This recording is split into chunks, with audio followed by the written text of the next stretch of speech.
We are going to begin with our Pledge of Allegiance, which will be led by Elena Vega. She's 15 years old and attends Palm Springs High School. She's in 9th grade. She's on the water polo, swim, and softball teams and has a 4.0 GPA. In April, she received the Triple Threat Award for lettering in 3 varsity sports in 1 high school year. She's a member of the National Charity League with her mother and recently completed the most service hours for the Palm Springs NCL chapter. So welcome, Elena.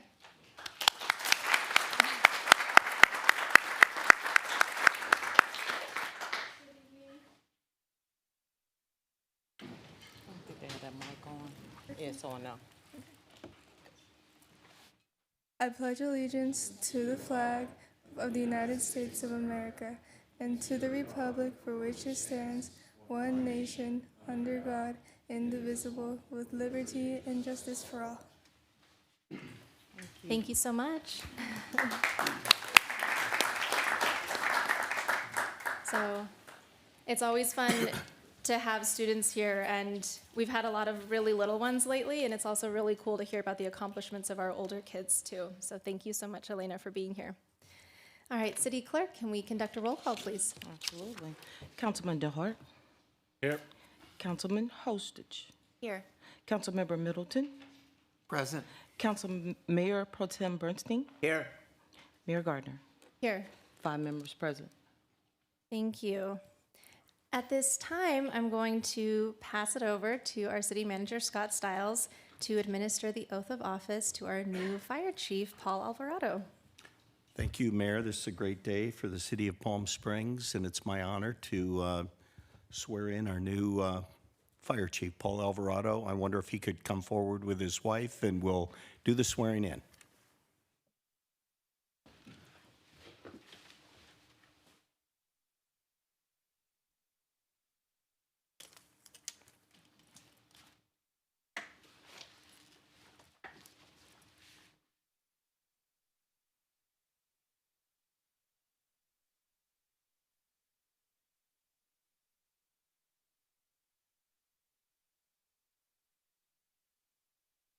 Okay, Chief.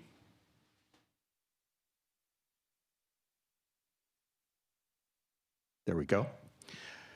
Okay, Chief, please raise your right hand and repeat after me.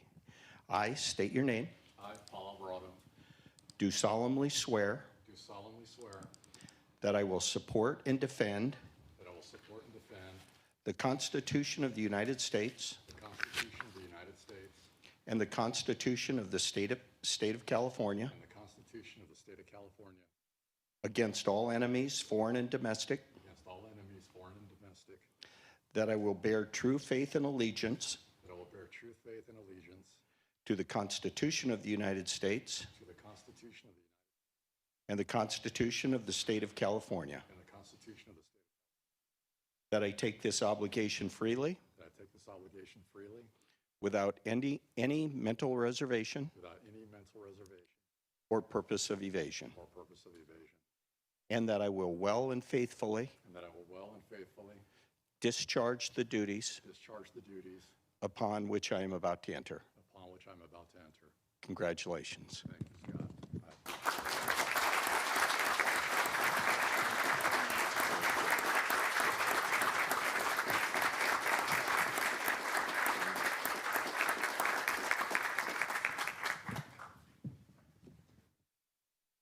We'll just take 2 quick photos. Okay. Take one of them first. We want to take a photo.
Welcome. It's been very exciting to have a new fire chief.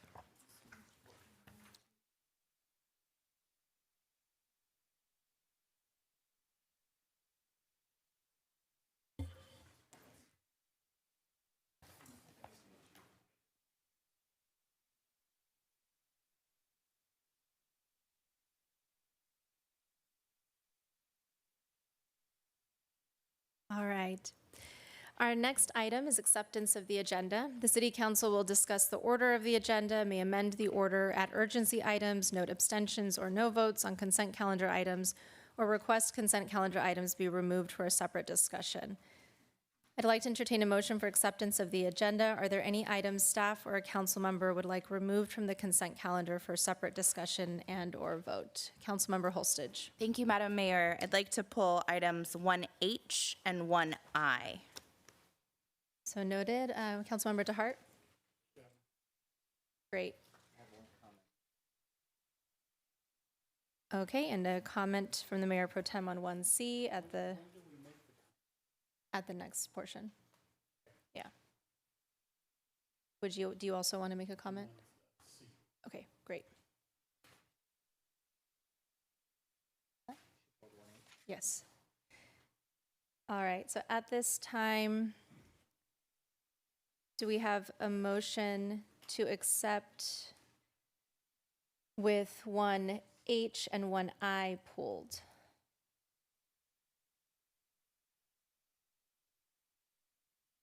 Okay, we have a motion by Councilmember Middleton and a second by Councilmember DeHart. If we can, I think we can use this vote panel to vote, right? City Clerk? No? Okay, Then so we're- if we can I have a think roll call vote then, yeah, please. We'll do a roll call vote. Thank you. Councilmember Middleton? Councilmember DeHart? Yes. Councilmember Holstage? Yes. Mayor Pro Tem Bernstein? Yes. Mayor Gardner? Yes. Motion passes 5-0. Oh, thank you. At this time, I invite the city attorney to provide a report on the closed session. Yes, Honorable Mayor, members of the City Council, and members of the public, the City Council met in closed session to discuss the items that are listed on tonight's agenda, and there was no reportable action. Thank you. The next item is public testimony. This time has been set aside for members of the public to address the City Council on non-public hearing agenda items only. 2 minutes will be assigned to each speaker. You're asked to begin your time by telling us what agenda item or items you're speaking about. Please note that testimony for public hearings will be taken at the time of the public hearing, and general public comment on subjects not on the agenda will be taken later in the evening. If there's any written comment that you wish to distribute to the city council members, please hand that to the city clerk. So our first speaker is Kate Castle, followed by Ernest Cessna.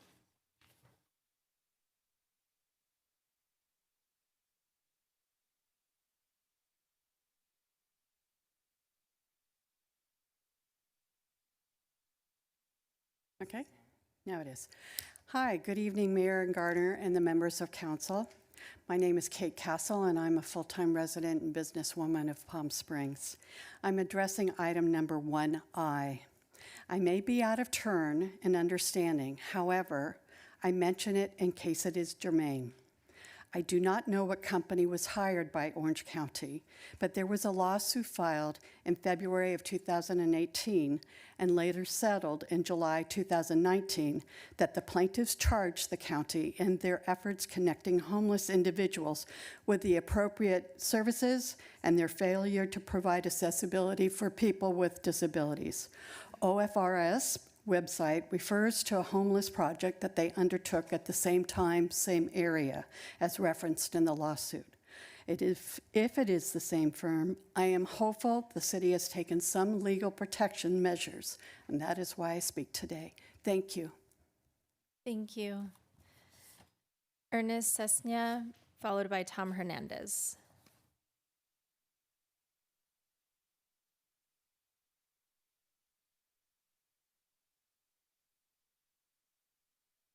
Madam Mayor, Mayor Pro Tem, City Council members, my name's Ernest Cessna. I'm chairman of Tahquitz Creek Golf neighborhood organization. My community is neighbor to the Tahquitz Creek Wash, which you know has been overrun by homeless. I'm going to spare the details of the filth and frustration and fear that my neighborhood has had to live with. Fortunately, we've had 100% support from Palm Springs PD. Thank you. Tonight, I'm asking for yours. Not only am I asking for the approval of item 1A, 1I, the OFRS bid to clean up the encampments throughout the city, I'm also here to ask that the Tahquitz Creek Wash be the very first site that they attend to. Thank you. Thank you. The next speaker is Tom Hernandez, followed by Rebecca Olarte.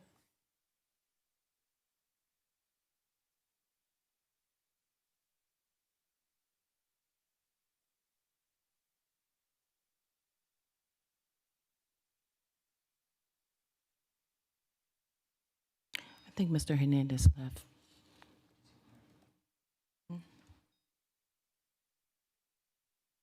Just for the record, just wanted to note that Mr. Hernandez's comments were distributed to council earlier this afternoon. All right, Rebecca Olarte, followed by Zachary Daniel Stone. Hello, Madam Mayor and City Council members. I just want to quickly say my name is Rebecca Olarte. For item 1D, on behalf of the Palm Springs Public Library Foundation, thank you so much to the city staff, city attorneys, for all the hard work in coming to the memorandum of understanding. We're very excited about the work that is ahead, and are excited about the partnership with the city. Thank you. Thank you. Zachary Daniel Stone. And that's the last comment card I have at this time.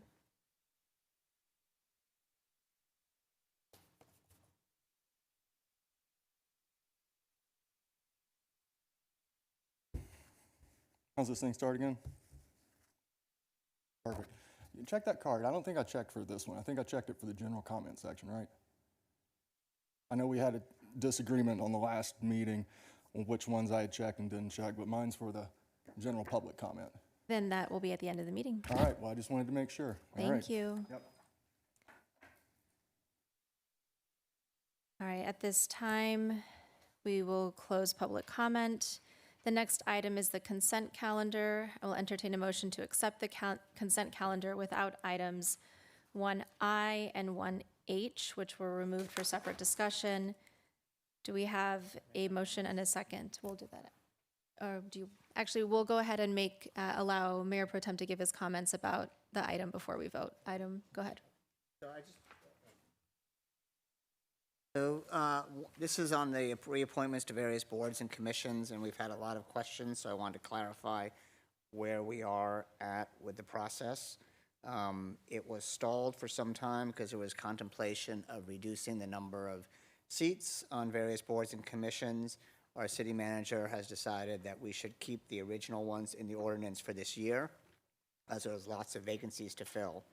So the ad hoc committee has appointed from the existing applicants to the commissions, which do not require full council interviews or review. Those three, Historic Site Preservation Board, Planning, and Measure J, are supposed to happen sometime in the next few weeks. And after today, we will start announcing which commissions still have current vacancies.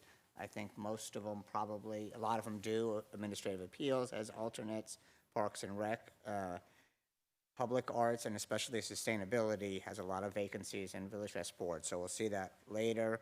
And to look at the website for those applications, and once they're filled going forward, it will be, we'll take applications for 2 months out of the year prior to the new appointments. So quite people have asked questions. I just wanted to comment and give some of the answers to that. Thank you. Thank you. Councilmember DeHart, did you also have a comment? Yes, thank you. Really happy to see so many new appointments happening, and would like to encourage folks that have any interest in the arts to apply for the Public Arts Commission. And just to comment on item 4, the appointments to the Human Rights Commission. In the past, the chair has been given the opportunity to sit with the interview committee. Sorry, I forgot to address that one point. So because there were so many appointments and so many commissions that needed it, we did not do that for this round. However, we are asking each appointee to meet with the chair prior to their starting on the commission, and they're also going to go through with our city attorney and city clerk some rules, procedures, and policies regarding being on a commission and how operationally it works. Okay, I think that's, I appreciate that. And just when the second round happens, when we start going through those interviews, I just request that we do give time to allow the chairs to be part of the process also. Thank you. Thank you. Do we have a motion and a second to accept the consent calendar without items 1I and 1H?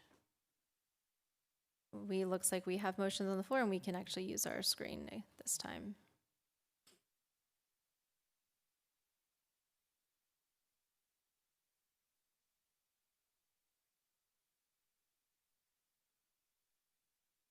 City Clerk, were you able to see that?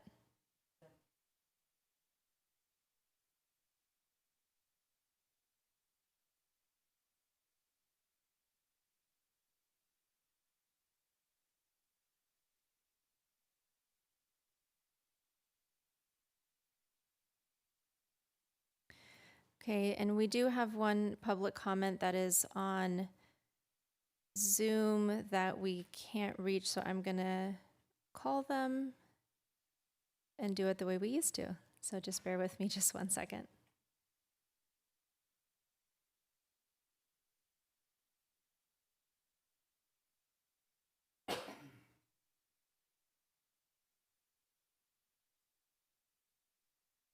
Hi, I'm gonna put you on this live with the council, okay, for your comment. All right. You can go ahead. Thank you so much. Good afternoon, Mayor Garner and Council. My name is Lauren Wolfer. I am speaking today on item 1H in my capacity as Program Director at the Palm Springs Cultural Center. We want to express our support for the proposed Pop Art Park. Pop Art Park, it's a little, that one's a bit of a tongue twister, but we love the idea, in Block G that has been proposed by Public Arts Commission Chair Gary Armstrong. We have had the privilege of screening outdoor movies as free community events in the downtown park through our Movies in the Park series, thanks to the generous support of the City of Palm Springs and PS Resorts. And we've seen firsthand how much our residents and visitors enjoy the downtown park and the area surrounding the Forever Maryland statue. This is a much needed cultural hub in the heart of downtown, and we deeply appreciate all of Council's hard work in bringing these amenities to our community. We also thank Mr. Armstrong for bringing this proposal forward and look forward to seeing this excellent addition to the downtown park area.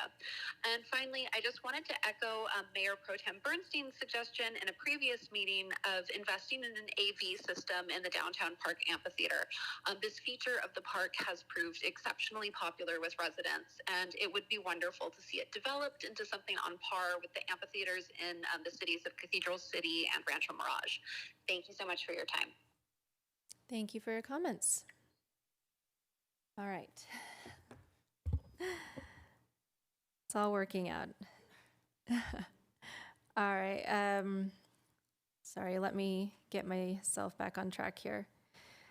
At this time, we will now move to item 1H, which is the proposed Block G Pop Art Park project. Councilmember Holstage, did you want a staff report? Or, okay, Jay, go ahead. Sure thing. Thank you, Mayor, Mayor Pro Tem, Jay Verada, council members, City of Palm Springs. The Public Arts Commission is proposing a pop arts project in Block G, located at the southwest corner of North Bellardo and Bellardo Road in the downtown development project, and that is just directly east of the parking structure in the downtown area. The project, at this point in time, as proposed, will include Pinwheel by artist Larry LeBeau, Popsicles by artist John Cerny, and Impossible Lawn Chair by artist Brian Butel. The Arts Commission has proposed this as it will become a point of interest for visitors, make the area just a bit more vibrant and interesting, and it will be there for members of the public to enjoy. The recommended action would be to accept a donation of artwork, the artwork Pinwheel by artist Larry LeBeau, which was donated to the city by Ann Sheffer. And the Public Arts Commission has approved that and is recommending the City Council also approve acceptance of that donation. And approving funds for installation and plaques for the various arts to be installed, totaling $13,275. These are intended only to be temporary installations,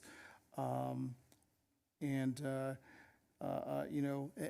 may very well be rotated as other art pieces become available and as these are moved out. And we're available to answer questions. Vice Chair Gary Armstrong is also available here to help answer questions. Thank you. Councilmember Holstich, since you pulled this, do you want to start? Or Mayor Pro Tem? Yeah, I was going to pull it as well, but my question that came up last time, which I do support this, was what is happening in other parks in other parts of the city. I mentioned specifically Victoria Park that doesn't really have any art except for one piece. And I would like to see it in all the parks. I did ask Gary Armstrong if he would be willing to talk about some of the Arts Commission's plans going forward for other parks and other areas of the city. You can stay. I knew this was coming, so I did some research. And my background is more commercial media and branding, so I always approach everything from an analytical perspective. And before I vote on any piece being allotted to anywhere in the city, I always judge it on three factors. One is what's the context, what's the intent, and who's the audience. So we actually did have a program that brought art throughout the rest of the city that started during the pandemic, and it was the Neighborhood Grant Program.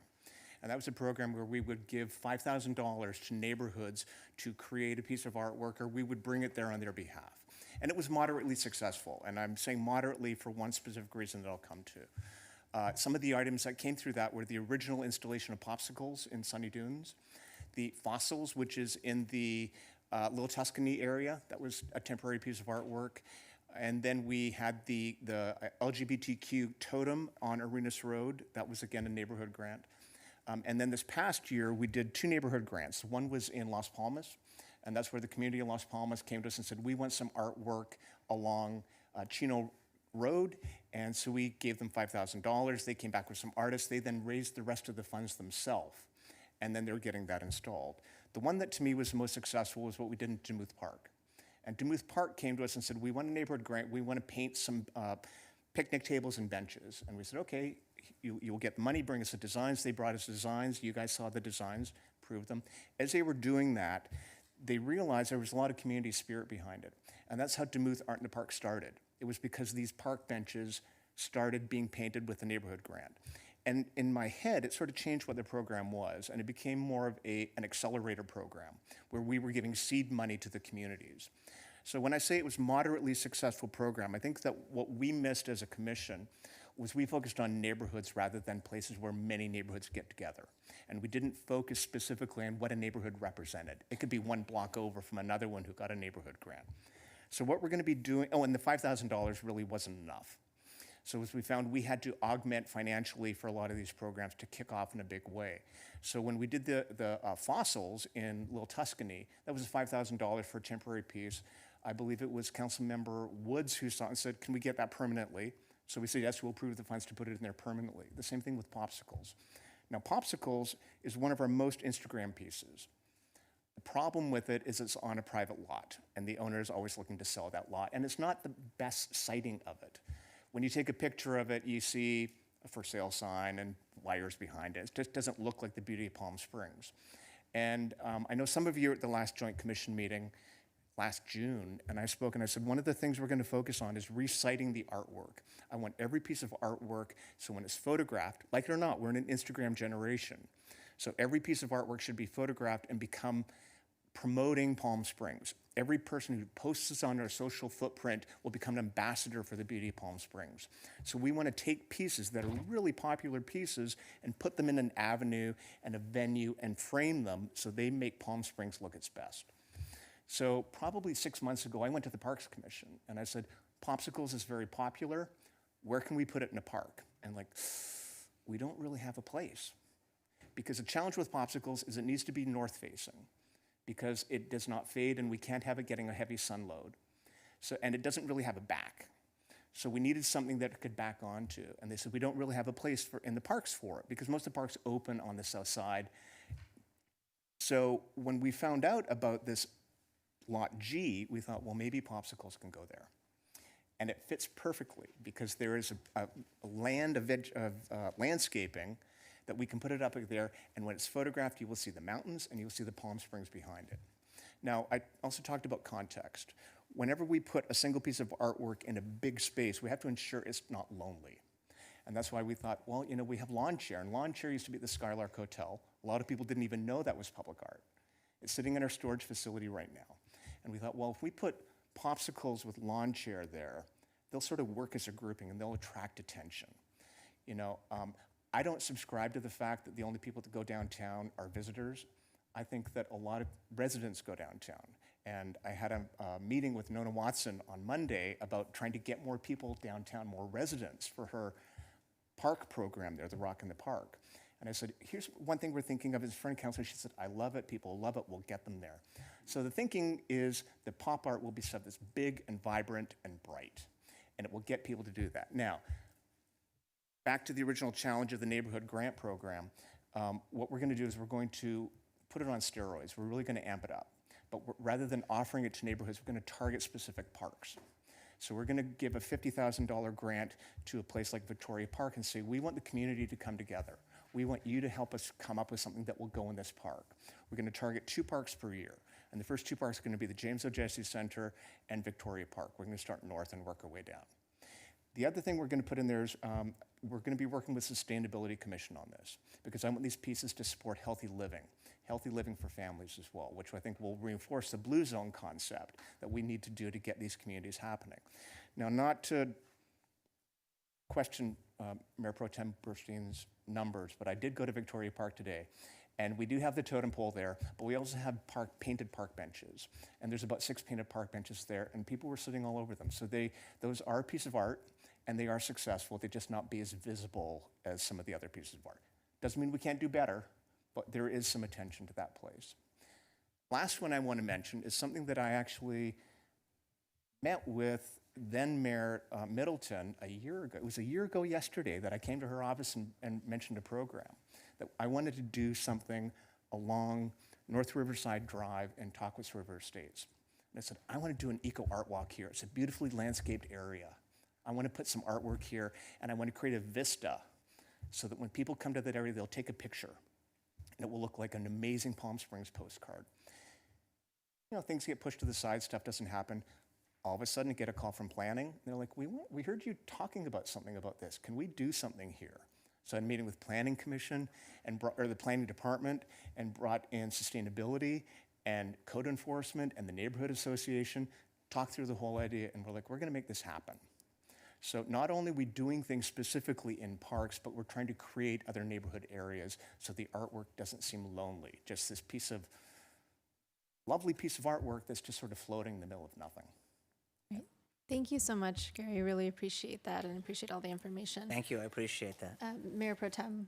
No, just that's exactly what I wanted to hear. I do support the downtown, the pop art park. I just wanted to hear all these other things, and for the public's sake to hear these other things as well. So And thank you. I just want to throw one more number that I did drive Jay up the wall while he was doing business. And we work on a July through June fiscal, and I ran all of our numbers of projects we've done this year, and 60% of the art pieces are not in the downtown area.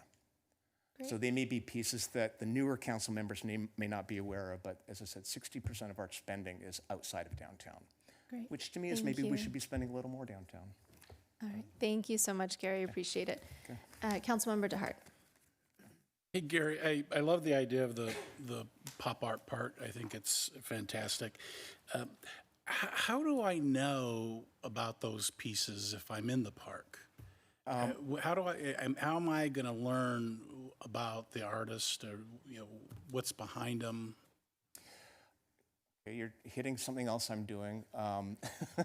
We're trying to create a consistent template for all the plaques. And each of the plaques have that information on there. Not every piece has a plaque, but again, I'm from the magazine world, and the ethos there was every photo deserves a caption. So we're trying to create these amazing photos and give captions to them. So we are working on that. And the more interesting pieces we think deserve a QR code where people can then take their phone, take a picture, and can take it to the artist's website or background information on the piece and why it's important. So are things like the Impossible lawn chair, and that's what it is, right? Yep. Is that on the Public Arts website so we know that that is a piece of art that is the city's art and the city's art inventory? The city, we're revamping that webpage. So at some point, it will be. We're going to be able to see all the city art pieces. Yeah. Okay, good. And the other thing that is one of my goals since I joined the commission, when I go to a city, I look at things to do, activities to do, and you just need to go to TripAdvisor or Yelp, and they have art walks where they on TripAdvisor they will say go here, go here, go here. We need to do that as well. So I'm talking to Chamber of Commerce and Tourism about that. Yeah, excellent. Thank you. Thank you. Councilmember Holstage. Thank you. Thank you so much for your leadership and your work. This question might be to city staff, but the question is, are we replacing the popsicle art with another piece of art? I hate to cannibalize existing public art that we already have deployed. I know that was important to the community. You answered to me why we should move it, and I agree, but can we put another piece there? The challenge is that the seller has the lot for sale. And so if we put a piece there, it could be, the lot could sell within 2 months. Can I get a city staff answer as well? I appreciate that. Yeah. We have placed art on private property. We have done temporary art. Many lots sit vacant for many years here in the city of Palm Springs. So just asking our city staff as well. Right. Thank you, Mr. Armstrong. Thank you, Councilmember. We would just have to update the agreement to the extent that that property is available and vacant, and the owner is willing to work with the city to place the art there. That is possible. However, it's my understanding from other commissioners also who've communicated with the owner that they intend to build something on that site, so. I see, thank you. So you've communicated with the owner and they're no longer potentially interested in maintaining the art for a long time. So perhaps the commission, because I agree that we need more art everywhere in the city. We need more art downtown, we need more art in our parks. I would push you to think, can you do more than 2? Can we as a team do more than 2 parks a year? We have a number of parks who really need it.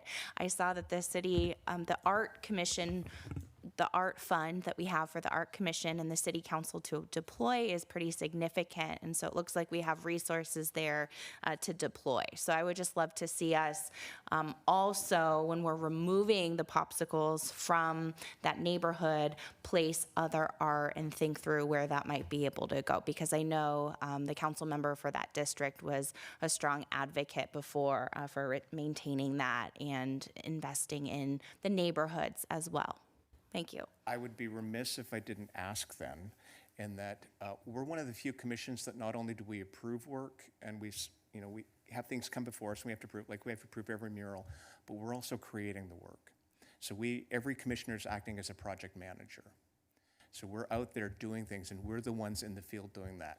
I would love to do a lot more work, and I'm gonna ask if you can accelerate my commissioners, because right now I'm a commission of 4.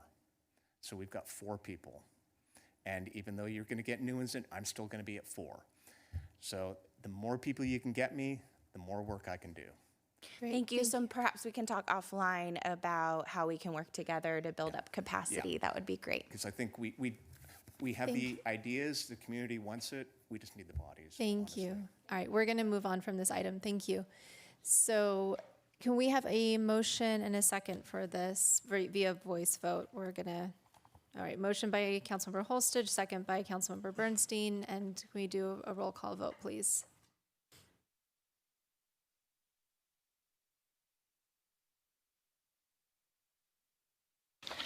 Councilmember Hostage, Yes. Mayor Pro Tem Bernstein, Yes. Councilmember DeHart, Yes? Councilmember Middleton, Aye. Mayor Gardner. Yes. Motion passes 5-0. Thank you. At this time, we'll move to item 1I, approve contract services agreement for homeless encampment and site cleanup services. City Manager, do you want to lead us off on this one? Yes, thank you. Thank you. Mayor, members of council, and we'll be prepared to go through the report very briefly, too. Just a couple quick comments before we get started, related but not directly related to the topic. I wanted to mention that to the council members that we're also working very diligently on moving forward the Navigation Center project. A lot of design work has gone into that.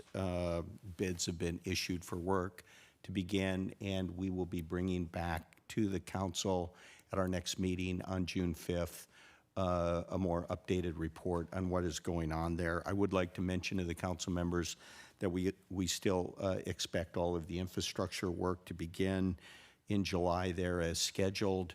The modular units are scheduled to arrive in September as scheduled, and then all of the rest of the land development related to the project will continue on. So we'll be talking a lot more about that on June 5th. And at this time, I'd like to turn the report over to Assistant City Manager Teresa Gallivan to go over the report briefly. Then we're going to have Chief Mills do a very brief PowerPoint about the specific work related to this project. And then if there's questions or maybe a few further comments from City Attorney Jeff Ballinger about the report as well. So with that, I'll turn it over to Ms. Gallivan. Thank you, City Manager Stiles. This item is a 3-year agreement with OFRS Incorporated to assist with site cleanup services for homeless encampments for 3 years for approximately $400,000 annually for a total not to exceed $1.2 million. It's a recommendation that council approve the contract service agreement to provide these services, and they would begin June 1st and go through May 31st, 2026. Palm Springs has experienced an increase in our homeless population, and we have been working on longer-term solutions, as City Manager Stiles just recommended, to provide services and temporary to permanent housing. At any given time, there are a number of homeless encampments in the city that do require attention. These sites can become dumping grounds for trash and debris, and sometimes contain hazardous and biohazardous waste.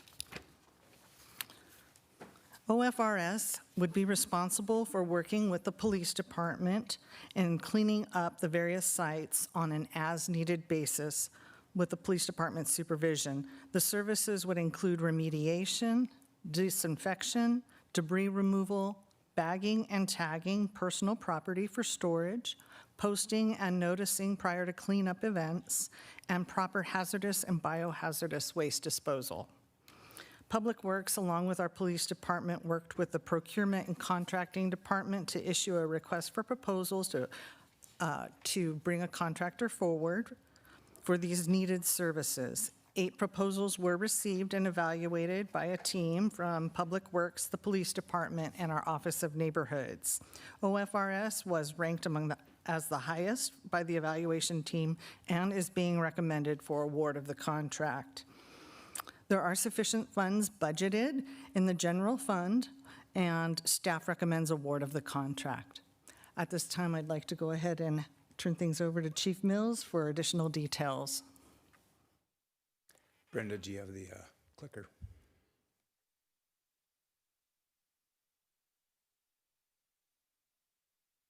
Madam Mayor and Mayor Pro Tem and council members, Andy Mills, your police chief, and we had a few items to update you on with Operation Relentless Sun and bring some clarity to what we are trying to effectuate in terms of managing some of the debris that comes with homeless encampments. To understand the purpose of Operation Relentless Sun, our goal was to understand how many unhoused individuals we have in our city and what kind of resources they need, and then to point people in the direction of where the resources can be found, while at the same time trying to reduce the behavioral crimes through leverage deterrence and hotspot policing. I want to be really clear, and we've been very clear with our staff, that we are concerned with behavior of the people, not the status of the person. Because a person is poor, they still have the exact same constitutional rights as every other member of our community. Operation Relentless Sun, so far we've contacted 4,800, or excuse me, 4,800 would be a little bit too much, 480 unique individuals. Many, however, were in transit between locations. Our estimate is approximately 300 people with multiple contacts, which is not too far off from the point-in-time count, which was one-day effort of 239. So far, we've reunited 20 people with their families, sheltered an additional 35 people, and arrested 185. Just as important as what we do in ORS, it is also important to know what we do not do. We do not see ourselves as a solution to homelessness. A camp abatement team, we are not a camp abatement team. We recognize the multiple constitutional challenges of abating camps, and we are very sensitive to that as a department. We're also not social workers. We understand that people have very complex needs, and again, try to work with the people who are professionals in this area, point people to them, and then employ them and implore them to come out into the field. We're also not a private company, or nor will we use a private company to remove the unhoused from encampments. This is only for the purpose of cleanup with police oversight. Our goal, our sole goal, is to reduce the amount of criminal activity in the community. Camp abatement becomes a pretty significant question. There are only really three circumstances where we believe that we have the ability to clear encampments. The first is if it's on private property and we are directed by the owner of that property to help them by arresting people who are currently trespassing. If that is the case, by law, we have to help them and at the demand of the property owner to either request that they move or arrest them. The second circumstance is if there's a public health or safety emergency. If you remember at Crosley and Ramon, that was the case there. We had documented a large amount of feces and urine and needles on a public sidewalk where there were people walking at a commercial establishment. That was the impetus behind asking people to move. And we normally gain compliance in all of those situations.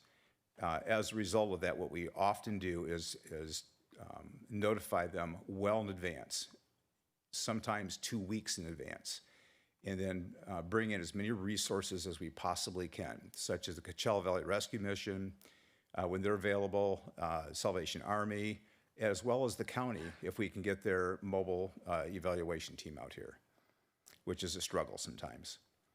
The third reason that we can remove people is if there's a lawful ordinance or a court order that permits us to do this. An example would be when the airport ordinance was passed. We were able to go in there and ask people to move, and almost everybody complied immediately. So when there's a lawful order controlling the time, place, and manner, or a court order that allows us to do that, then we can go in as long as we judge, in our opinion, that it is a lawful order. Again, every single time, without fail, we give minimum of 72 hours notice, and we bring in the collaboration of homeless advocacy experts and refer people to the ability to find housing before we start removing people. We do have some challenges, challenges to helping the homeless. We recognize that this is not generally a police responsibility. However, we're the only ones available 24 hours a day to try to meet the needs of people whose difficulties are far beyond our capacity. We are not trained to deal with significant mental health issues or poverty or drug addiction. However, we're the only ones available, so somebody has to do it. We can use greater county involvement. And there are 39 teams countywide. We just heard a presentation in Chiefs Association today. And we need some of those teams here in our city, helping us with the amount of homeless that we have. I think it's a significant way that they could help. And there's also, we need help with the environmental damage that's taking place. If you go into some of these very sensitive areas where there are species that are endangered, you'll find an unbelievable amount of garbage and human waste in these locations. And police officers and our city staff are not the ones who are trained and responsible for cleaning this up. However, we do it anyway. We literally have police officers out there picking up trash sometimes, and that's not the best use of our officers' time. So we certainly need help with this cleanup of the environmental damage that's taking place. And by the way, the community members can help us with this by not putting things on the curb for free, because that will ultimately wind up in one of our sensitive habitats. And the constitutional protections are in place, and I want to reassure you of that. First of all, we have stringent policy.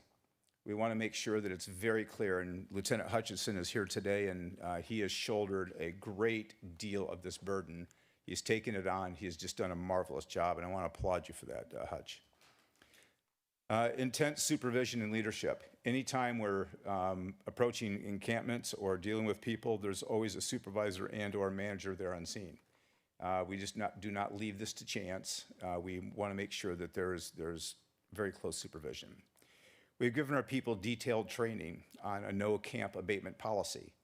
Because of the constitutional issues involved, I think the city attorney will go into, but we clearly understand Martin versus Boise and the prohibition on moving people who are homeless without adequate bed space. Now, some of that's up for interpretation, and I'll let our attorney speak to that. However, we clearly understand and are so grateful that the council is moving forward with a navigation center, because that will give us the ability to funnel people to a place where they can get the help they need and clear out some of these encampments that way. Police oversight of the company.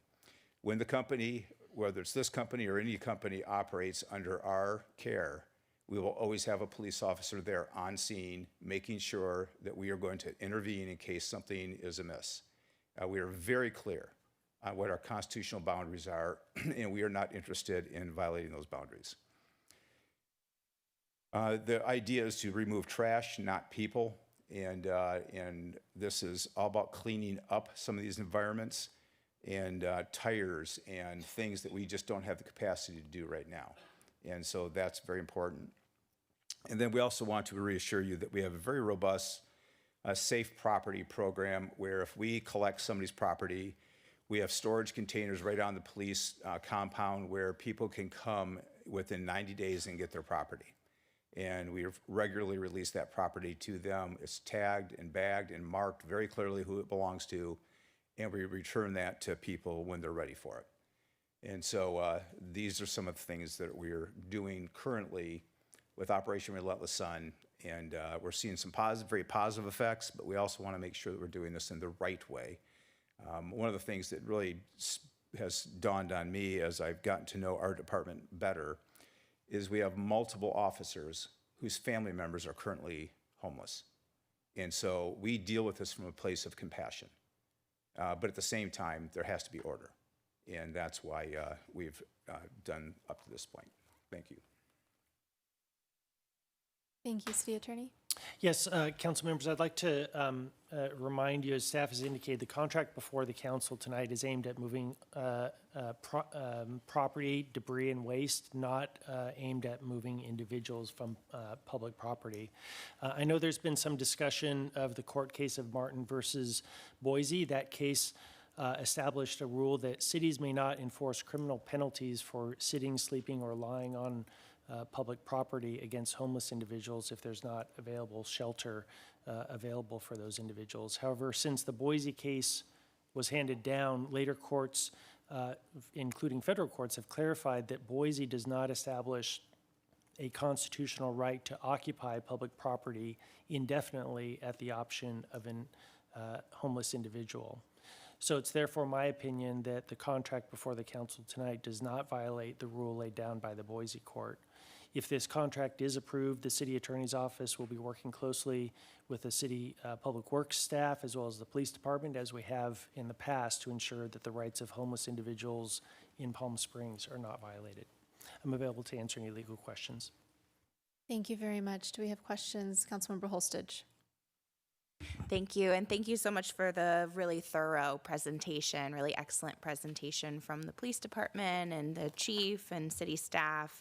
Appreciate that, because I know there are some questions about what this contract meant in the community, and we received some public comment letters as well about this contract being about moving people. And thank you for answering that question of the public, that this isn't about moving people, it's about biohazard cleanup and other hazards associated with encampment. So thank you for all of your work on that. Very much appreciate it. I just have a few questions about the contract, and so that's probably to the city attorney. I had raised that there are some issues, I think, just with the language of the scope of services. Just to clarify, to make sure, because obviously we know this is such a tough issue and cities really are being liable for cleaning up or even, taking belongings of people. If those are protected belongings or valuable belongings, people might have a search and seizure claim or a claim against the city.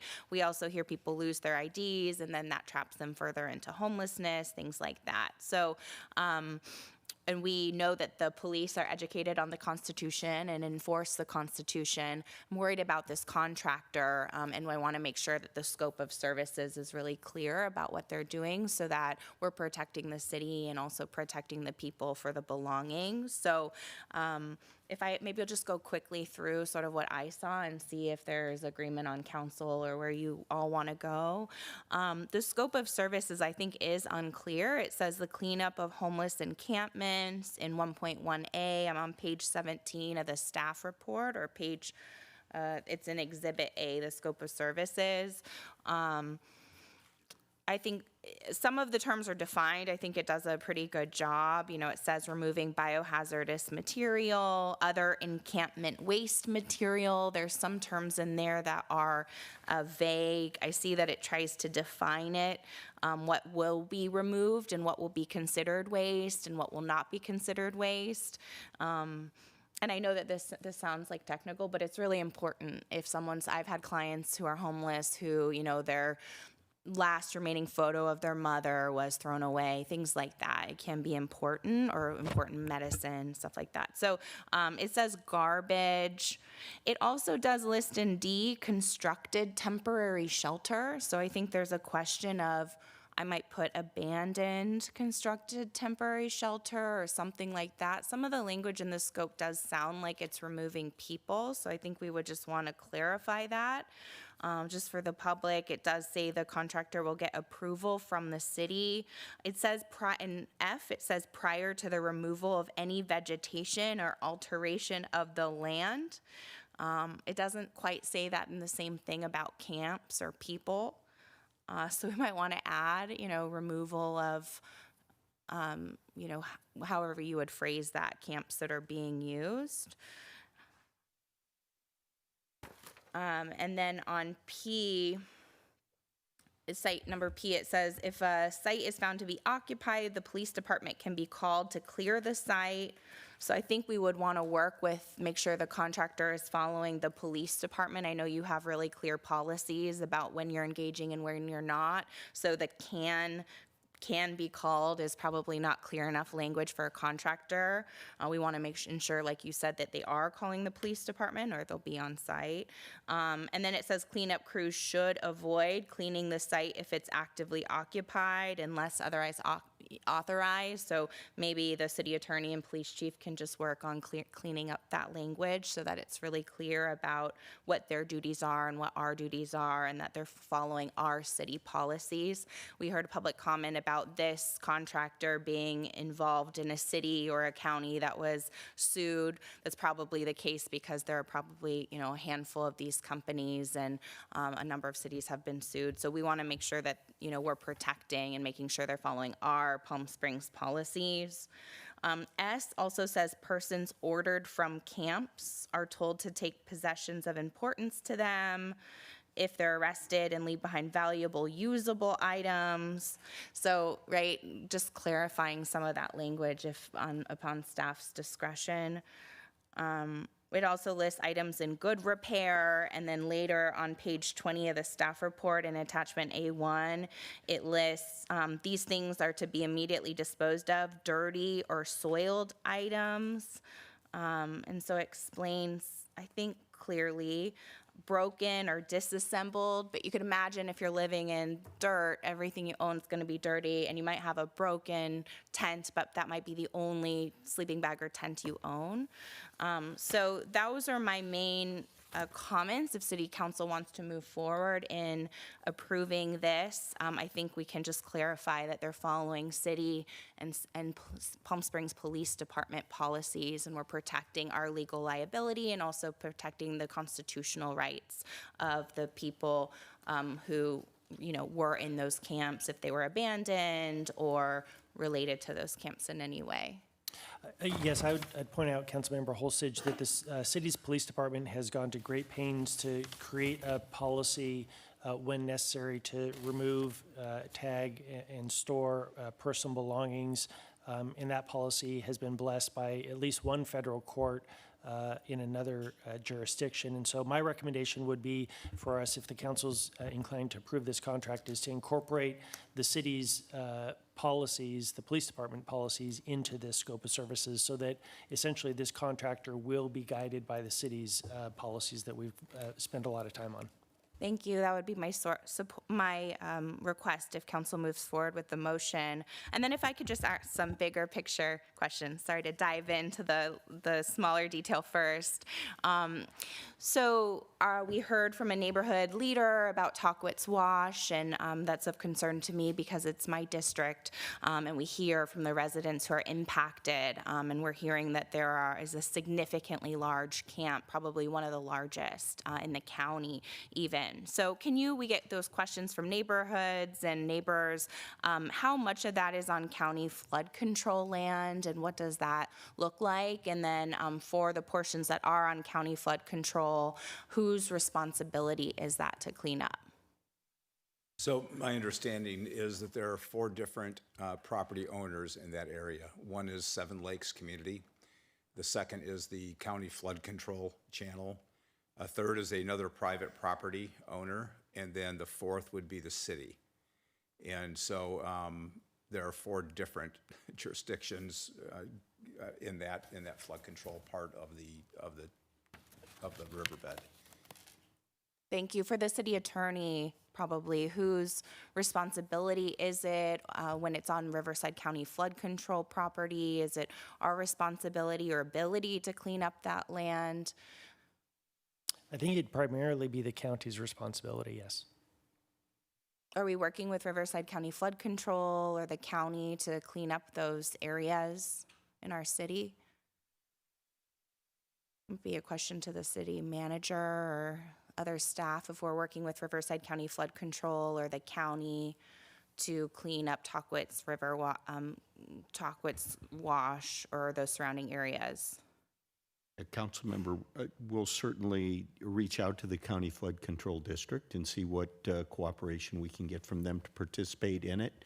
I'll mention when we're when we're also out there, we're really going to be making an effort to bring our social service providers to the extent that they can join in and offering services to folks that need services there. One of the things that we were interested in with the current provider is they were one of the few providers or the cleanup companies.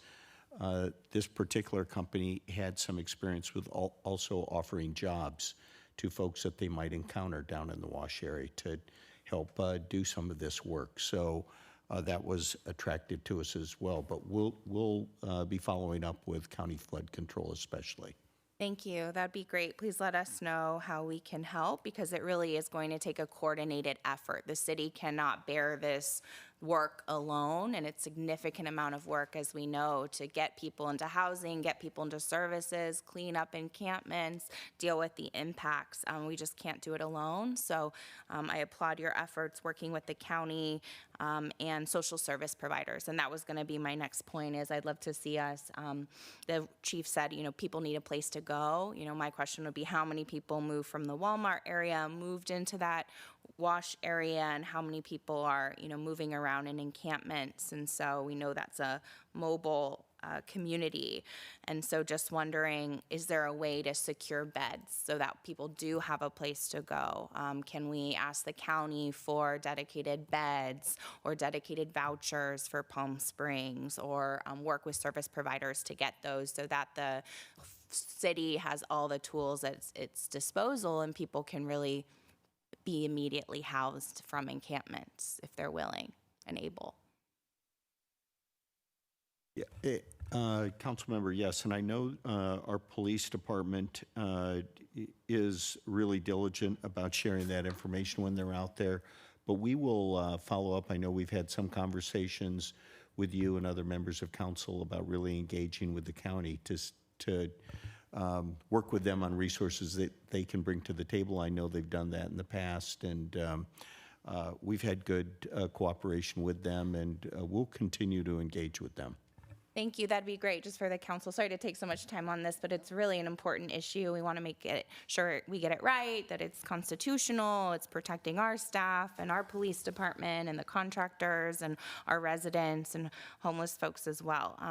So I just want to make sure, and I've been able to work on encampment response. I worked with the county and other social services and all of law enforcement, had a coordinated effort in Riverside, the riverbed area in the city of Riverside. And so I was able to see a room with 50 people coordinating encampment response in the Riverside riverbed.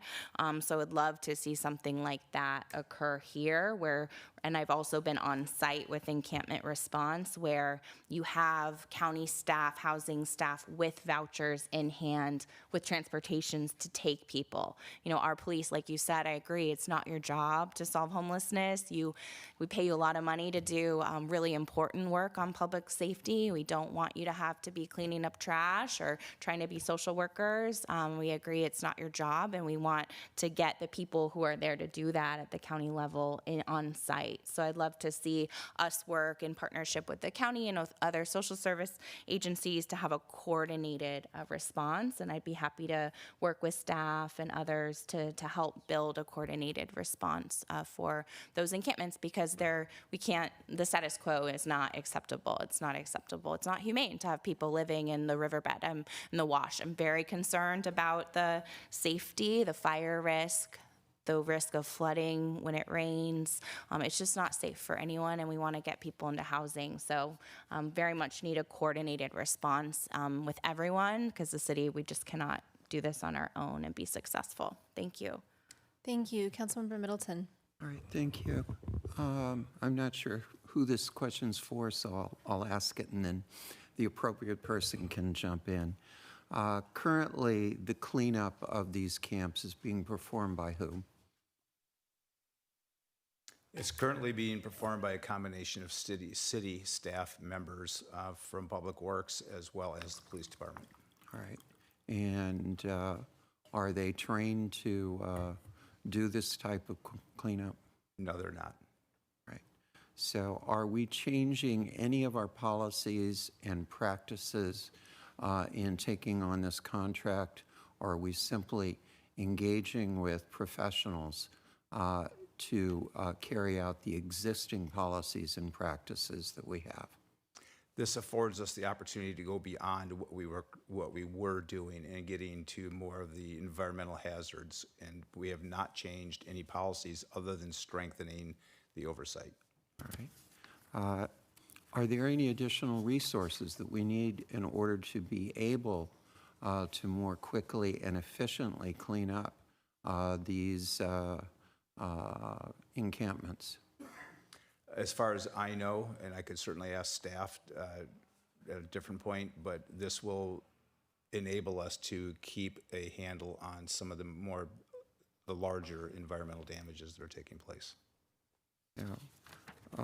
With great respect, I am comfortable with the suggestion of the city attorney to incorporate the practices and policies of the Palm Springs Police Department into this contract, but I am not comfortable with rewriting this contract. I'm not comfortable with trying to define something that I think would be as vague as the word abandon when it comes to encampments and when it comes to enclosures. I think we have ample evidence from the work of the Palm Springs Police Department and our public works departments that we do know how to do this in a constitutionally appropriate way.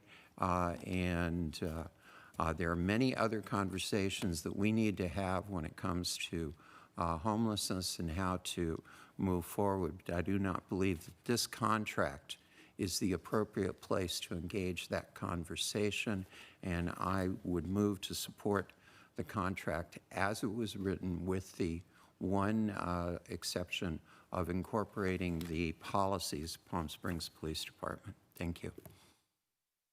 Thank you. Do we have additional comments or questions? Councilmember DeHart. Thank you, Mayor. Scott, can you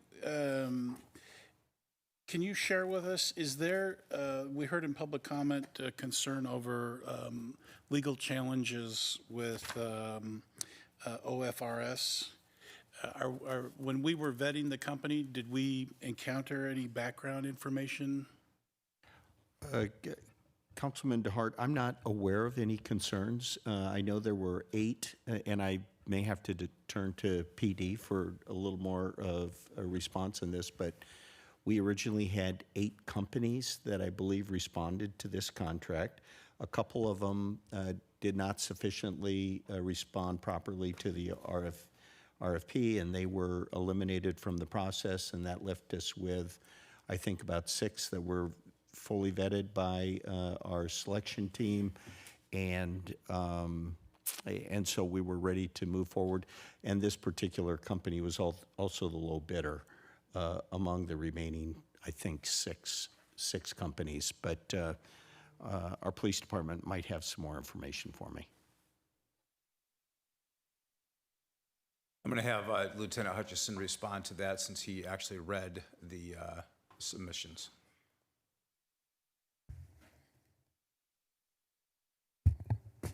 Hear me? Thank you. Mayor, council members, thank you very much. As part of the review process, we absolutely look to see if there are any potential red flags that come with the companies. All of the individuals that are responsible have to look to see, is there anything to bring discredit to the city? Are they a problem organization? Is there something of that nature that could be problematic as a local contractor? We certainly did not find that with this company. I believe that the public comment that was being addressed is that the county itself was sued, not necessarily the company that we're looking at. And there may have been some decision-making issues with the county at that point that may have come up, but we did not find any lawsuits pertaining to OFRS directly. And they do have several contracts with several counties, the state of California, and they are here that could address any concerns if you would like them to come forward and speak as well. If I might, I'd like to just reiterate what Lieutenant Hutchinson said. I heard the public speaker say that there was a lawsuit against the county at the time that this vendor was generally doing work in that region, but I didn't hear that there was actually a lawsuit against this vendor. It would be an entirely appropriate question if the council is interested to ask this vendor if they've actually been named in a lawsuit. I would also point out that under the proposed contract, they are doing what we tell them to do. So they're not out there acting independently, roaming the streets looking for encampments to clean up. They're acting at the city's direction. Sure, I would be happy for the representatives to answer that question. Chip?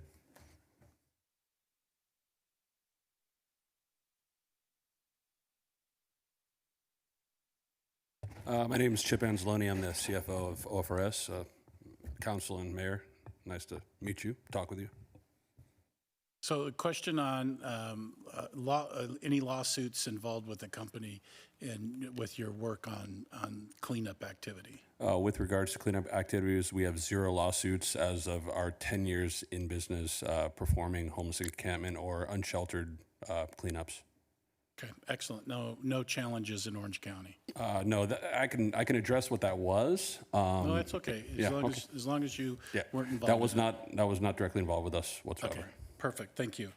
So, Scott, the other thing that I was very interested in is, and it's not written down in the scope, was the call for hiring local, and in particular giving homeless an opportunity to work on the cleanup activities. And you mentioned that it's one of the things that this company brings to the table, but it's not written down. I'd like to see it written in the agreement that is something that they're committed to do. Are we able to do that? Yes, Councilman, maybe we have the company come forward and just make a quick mention of that, but if we need to put it more formally in writing, we may be able to do that. So what we have is it's a one-of-a-kind nonprofit that is not, actually we're not technically booked as a nonprofit as of yet, but it's a program that we've developed called Clean Sweep. And what we do is we work with individuals that are vetted, that we have met out on these job sites, and then we work to essentially reacclimate them into the working society. This specific contract, though, based on what we have here, we are going to work to perform that. But what one has to understand is the amount of training and skill set that goes into this work is quite extensive, and there's additional cost for us to perform that work, which we're open to doing. It's not a program that's going to take place right away. So what we are going to do is employ this contract with usually one of our or two of our supervisors, and then we reach out to local, whether it's local shelter like facilities. We try to find some of their best workers, and then we teach them the services. The program takes 2, 3, 4 months sometimes with the training, getting everything vetted before we can get them into the field. And we do that with our Orange County contract as well. Mm-hmm. So it is something that you will incorporate into your term with Palm Springs. It would be something we'd have to make sure that the contract is written, that we will attempt at every effort to do so. Okay. We have to understand that it's not an easy program. Sure. Yeah, we understand that. Yeah, but definitely. Yeah. Thank you. Thank you. Go ahead, Councilmember Holstage. Yeah. Councilmember Holstage. Thank you. Can I ask a question? Sorry, I didn't want you to go back and then have to call you back later. So thank you to Councilmember DeHart for sharing his time with me. Could you tell us also about local hire? So what your program is, if you're doing work in Palm Springs, if you're going to hire Palm Springs folks and open that up recruitment to our residents. Could you also talk a little bit about how much you pay your employees on average? Mm-hmm. So those are great questions. So this is a publicly funded project, so we have to follow the DIR requirements for prevailing wage. This will fall under Group 1 labor, which is an hourly wage of about $55 an hour. So that also leads back to the program. So it's kind of a sticky situation where sometimes you find someone that has not been employed for some time, they come into a large sum of money, and then they end up back into the same situation that they were into. So that's why the vetting program takes so much time. Making sure that they've been sober, making sure that they have appropriate housing, et cetera. As far as the local hire goes, we will definitely start this with our own employees because we have to, because they have the training. And then essentially, with a 3-year contract, it only makes sense to hire locally. So that's what we plan on doing. And Thank you. Yeah, Thank and you. we'll look around, it'll be the same kind of hiring facilities, local staffing agencies, et cetera. Thank you. Would you be willing to write that into the contract, like you'll make every attempt? You also make every attempt to hire locally among Palm Springs residents in the Coachella Valley? If they write that into the contract, we would definitely sign that. Thank you. Thank you very much. Thank you. Yeah, I'm done. Thank you. And appreciate that feedback. Just so the community listening is not confused, we are just addressing a contract about trash removal and something that's not displacing people. I know we've talked about desires and wishes on how we deal with homelessness in Palm Springs, but that's not part of this agreement today. Today, we're just looking at the trash removal component to provide support to our city staff, the police department. And I agree with Councilmember Middleton.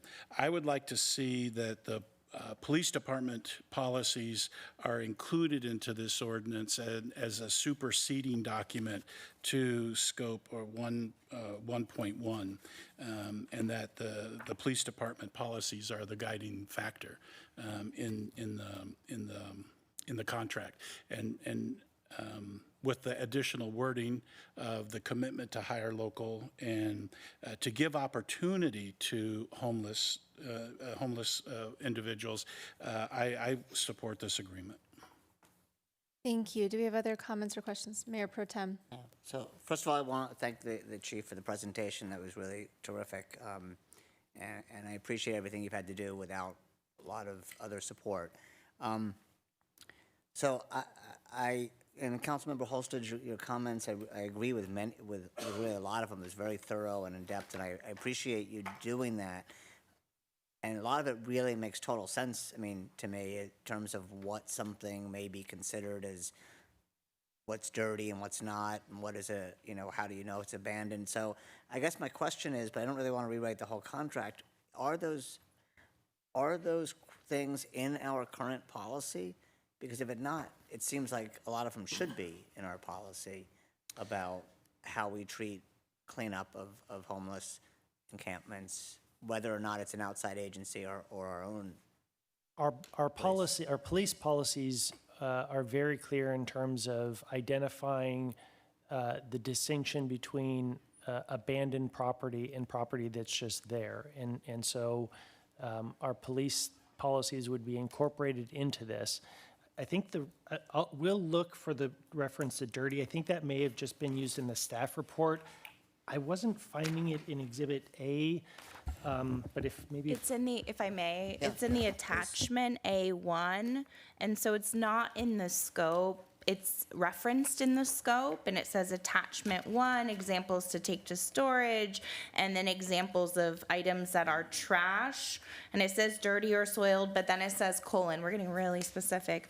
Items that smell, are stained with urine, bodily waste, or mud, or are infested with fleas, bed bugs, rats, or other vectors. That might be sufficient. I just want to clarify and defend my position if I can. We frequently rewrite scopes of work. That's the city council's job. I've reviewed a number of the litigation and constitutional claims against cities, and so I'll defer to the city attorney. But it seems to me, you don't have to make my recommendations, but I would love to give discretion to the city attorney and the police chief to at least rewrite the scope, because I don't think that you looked at it in depth about constitutional claims. I think this looks like boilerplate scope to me. And if that already occurred, please let us know. But it seems to me, in protecting the city, that we would want to make sure that there isn't a claim that the contractor, I'm sure you'll do your job very well and we won't have any claims, and that would be great. But if we were, they wouldn't have an argument here that, you know, it doesn't say the contractor has to contact the police before removing people or something like that, right? That's just an example, because I know that won't happen. If I can just follow, I do agree that I think if we're moving items that are dirty or soiled or broken or disassembled, that seems very vague and subjective to me. And I don't think that should be in our policy to begin with, or it should be defined, or we should err on the side of caution of what can actually, I understand hazardous materials, I understand contaminated, perished, you know, rotten thing, whatever, or human waste, but not if it's dirty or soiled or broken or disassembled, or, and what's obvious trash, I guess that's okay, but medications and controlled substances should be obviously kept and held on to. I just want to make sure that our policies cover what Councilmember Holstridge said, because that sort of seems human decency. And again, the police policies, as I've heard from at least a majority of the council, will supersede these. So, you know, I think the dirty or soiled would be read in connection with the words that follow that, in terms of, you know, items that are stained with urine, bodily waste, or mud, or infested with fleas, bed bugs, rats, or other vectors. So there will be some judgment calls on the part of the vendor and the staff. But I believe that between these exhibits and the city's policies, there'd be specific enough direction that this vendor can perform their services in a way that would protect the legal rights of homeless individuals as well as the city. If I can just add on that real quick, from a pragmatic perspective, when our officers are in the field, they're doing everything they can to make sure that the homeless are able to retain the things that they have with them. So because we are not evicting people from campsites, most of what we're dealing with are abandoned campsites, or ones that are in such disrepair that it's literally shredded. And that's what needs to be cleaned up. And then the other thing where this comes in is when there's a lot of bodily fluids. We're exposing our employees to Hep A, which was rampant in some of the communities, Hep C, MRSA. And so from protecting our employees, where you get into tents where there's literally a lot of blood inside the tents from people using heroin and so forth, those are the ones that we're not collecting, that we will take if it's abandoned. Again, if they're occupied right now, we're not evicting people from those camps. So it's kind of a point that we're not doing that. So. Yeah, I mean, just to clarify, I know you're not. We're hiring an outside company, and I don't, you know, and I know I'm sure they're reputable, but that's why I want to just make sure that we're not. If it was a police, it's not an issue really, because I know how you've operated with respect to and respecting people. But we're hiring an outside company, and I know we'll have a police officer there, so maybe they can be very clear that what may be acceptable somewhere else is not here, and that it has to really pose a danger and be hazardous. I don't know how to define this, but I want to make sure that our policies do supersede if that's the legal issue, and that anything in here that might be too vague is cleaned up without sort of rewriting the whole contract. I don't know if that's possible, but some of those things make sense to me. All right, thank you very much. Councilmember Middleton. I'll keep this very brief. All of us are trying to affect the best policy that we can. My concern is that we have a policy that has been working. We have a crisis at our doorstep with these encampments, and I want to make sure that we move as quickly as we can to provide our police and our public works department with the kind of resources that they need in order to be able to respond to this. And I don't want to confuse them as to what they can and cannot do. What we have today are policies that are in place that the police department understands. And I would like to continue with those policies unchanged until it's demonstrated that we have a need to change. Thank you. Thank you very much. So I'm hearing a few different things right now. One is to move forward with the recommendation from the city attorney, which is to include the existing policies with the scope of work to provide further clarification. And the other is to do that with the addition of also giving the city attorney and police department discretion to further edit the scope of work. But city attorney and chief, are you telling us that you feel that it's sufficient to attach the policy and not do any further revision of the scope of work? I believe it is from a legal perspective. I think I also heard the request to add some language regarding good faith efforts to hire homeless correct. individuals and locals. Thank you. I will ask Councilmember Holstich and Mayor Pro Tem Bernstein in regards to the comment that was just made from the city attorney. Did you have further comments that you wanted to make?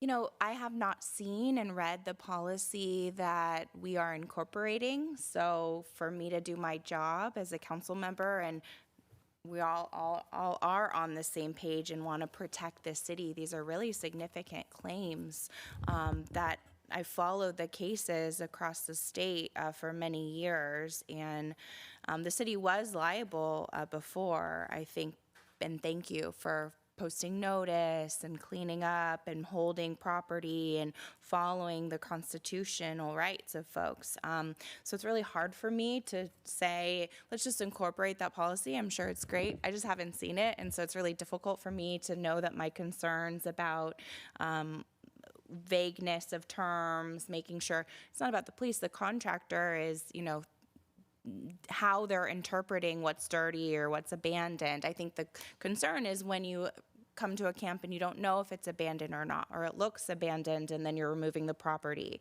And so it's really hard for me to, I support the motion. I was going to make a motion to support initially. It's just typical for us to clean up a scope. So I'm a little surprised by that opposition. So yeah, I think we should approve. I agree. It's urgent. You know, the way that these claims worked aren't just if we have a problem, then we fix it. If we have a problem, we have a multi-million-dollar lawsuit. So I want to it's my job to ensure. So I'm happy to support the motion. I support the city attorney's recommendation. I was provided the policy a few days ago, but it's like this. And I haven't read every single word of it yet. So, and I don't think we've reviewed it even as a council and every member's seen it. Thank you. So Mayor Pro Tem, and just as well, we should start attaching documents like that to items such as this so that we do have that further clarification ahead of our meetings. Mayor Pro Tem. I also agree with Middleton. I don't want to delay Councilmember Middleton. I don't want to delay this because it's a crisis situation. So I'm not. And would it suffice to say that we attach our city policy that supersedes this, and our policy could be changed, and we would still have to follow it? Is that legally allowed? Are you saying that the vendor would have to follow it if we changed our policy? Yes. Yeah. Okay. Well, then that's what I think is probably the solution, and we have our policy in place, and they have to. That supersedes this. And if we amend our policy and Councilmember Holstich has time to read it, then we can update it as necessary to ensure that we're protecting also the individuals as well as the city. Thank you very much. Councilmember DeHart. And one other item to the list that you read off on the motion. I think I heard there was support and agreement to allow the city attorney and city manager to give better definition to vague terms. So I would be in favor of if the city attorney sees an opportunity to better define or further define the term, that you've got the ability to do that. I'm comfortable with that direction. Right. Yeah, I believe that was Councilmember Holstage's proposal. What I had been clarifying was whether or not the city attorney felt that that was needed or not. But obviously, you can have that discretion and decide after this meeting if you feel that upon further review that that's necessary or not. All right.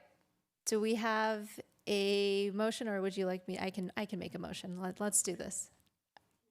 Well, you made it, but what is it for? That's the problem. So let me try to just condense this into what we're doing here. The motion is to pass this current agreement with the addition of adding in our police policy, which is our current policy and practice in cleaning encampments. Also requesting that the contractor implement their program in assisting unhoused individuals to gain jobs and training with them, as well as hiring locals. And both of those things would be as when possible and not a requirement. And then that the city attorney has discretion to edit any vague language or provide additional clarity, again, as needed. Does that state? Okay, I'm seeing nods. All right, so can we, I'll make that motion, and then if we have a second.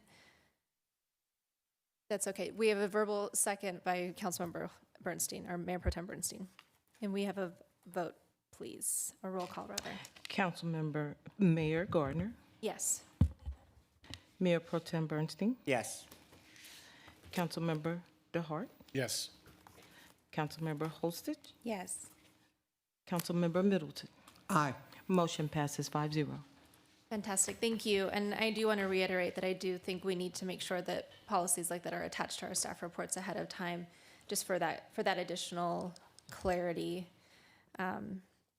Because you're right, Councilmember Holstage, you should be able to have time to read that ahead of the meeting.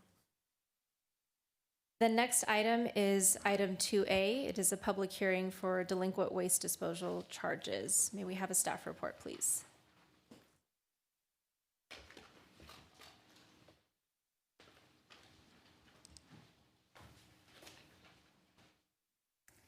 Good evening, Mayor Garner, Mayor Pro Tem Bernstein, and members of the City Council. It's nice to see you all this evening. I am joined also by our colleagues from Palm Springs Disposal Services, who are over here to answer any additional questions you may have. So my presentation, can I have the thing? Thank you.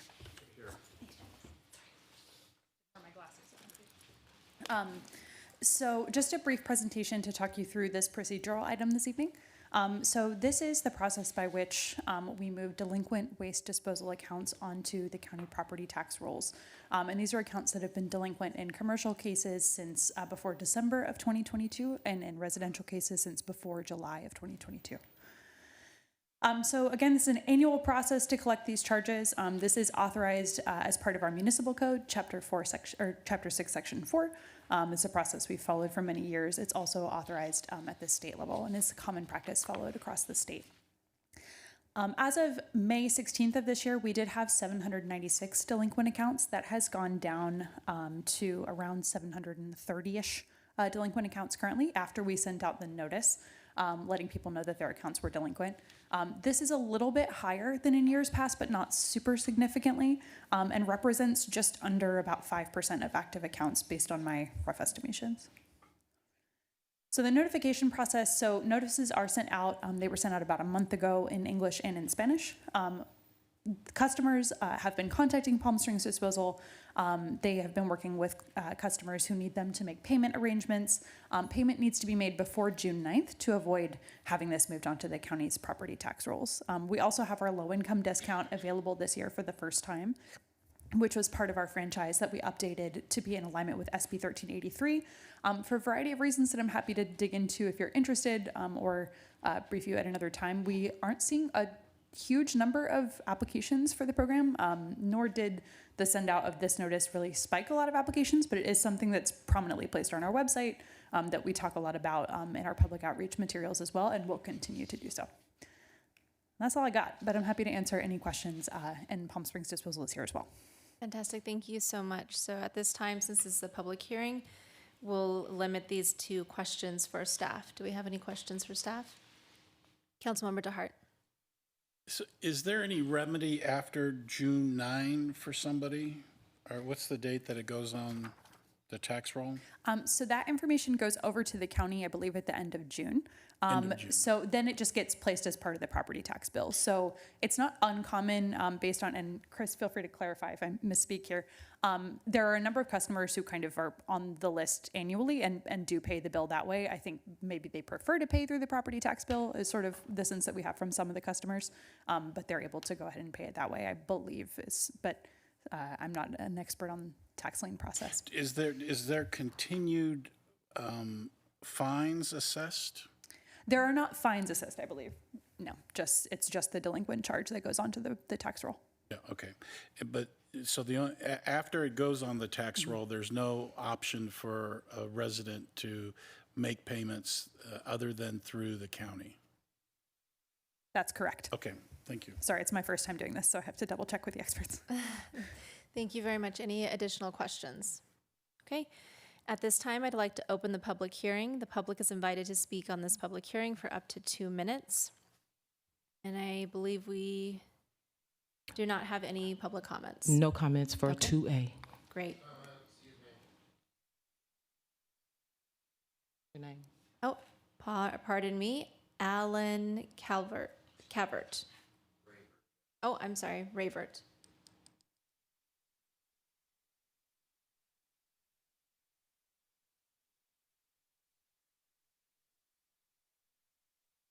Thank you for making sure we knew. Thank you, sorry. Yeah, sorry I yelled, but, That was necessary. Go ahead. good evening, everybody. I've been coming to Palm Springs for a very long time, since 1980. I bought a home in 2004, and I still own the same property. All of a sudden, on my trash bill appeared this walk-in service fee of $45 every single month. I called at the time Mr. Wade at Palm Springs Disposal Services, and I said, "What's going on here?" And he said, "Oh, well, you're on the vacation rental program, and the city decided that any estate-sized properties get automatically billed." And I'm like, "Well, you're not providing the service, so how can you bill me?" And he goes, "Well, that's just the way it works. That's what the city council did." And I have a real issue with that. I used my gardener to put the trash cans out, bring the trash cans in. I've gotten a $300 and something bill for a service that Palm Springs Disposal never ever provided. And honestly, as a small business person, I don't have the city to use to collect my debts from my customers that don't pay their bills. Not that this is the case, because I do pay my regular bill. I've always paid it. But this additional bill that he's using the city vacation ordinance to try to collect money from me, I think it's unjust. I don't think it's fair. And I don't think that I should be forced to pay for a service that I don't use. And he goes, "Well, why don't you use it? It's not that much money." I said, "Well, my house was broken into in 2015. It was broken into in 2018. It was broken into in 2019. There's police reports regarding all of it. The first time it was broken into, they tried to steal my classic cars. They couldn't get the gate open, but they got them out of the garages. They took all the keys. They took all the manuals. They took the registration. They broke into my guest house. They were living in my guest house. It was horrible. It cost thousands of dollars to fix everything." Sir, your time has elapsed. Okay, well, I'm opposed to it on the grounds that there was no service provided, and I think there should be a carve-out for people that already have been providing that service for 20 years with their gardener or whoever else is using it. Thank you.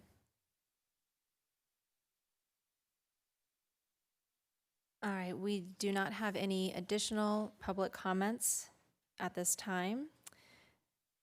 The public hearing is now closed. Do we have any additional questions or, at this point, discussion from council? Mayor Pro Tem. I guess I do have a question, because I have had other people in other neighborhoods that have had disputed charges. So is there a way, does this still happen if somebody is actively disputing a charge? An actively disputed charge today? Yes, or. I just want to make or- sure I understand the question.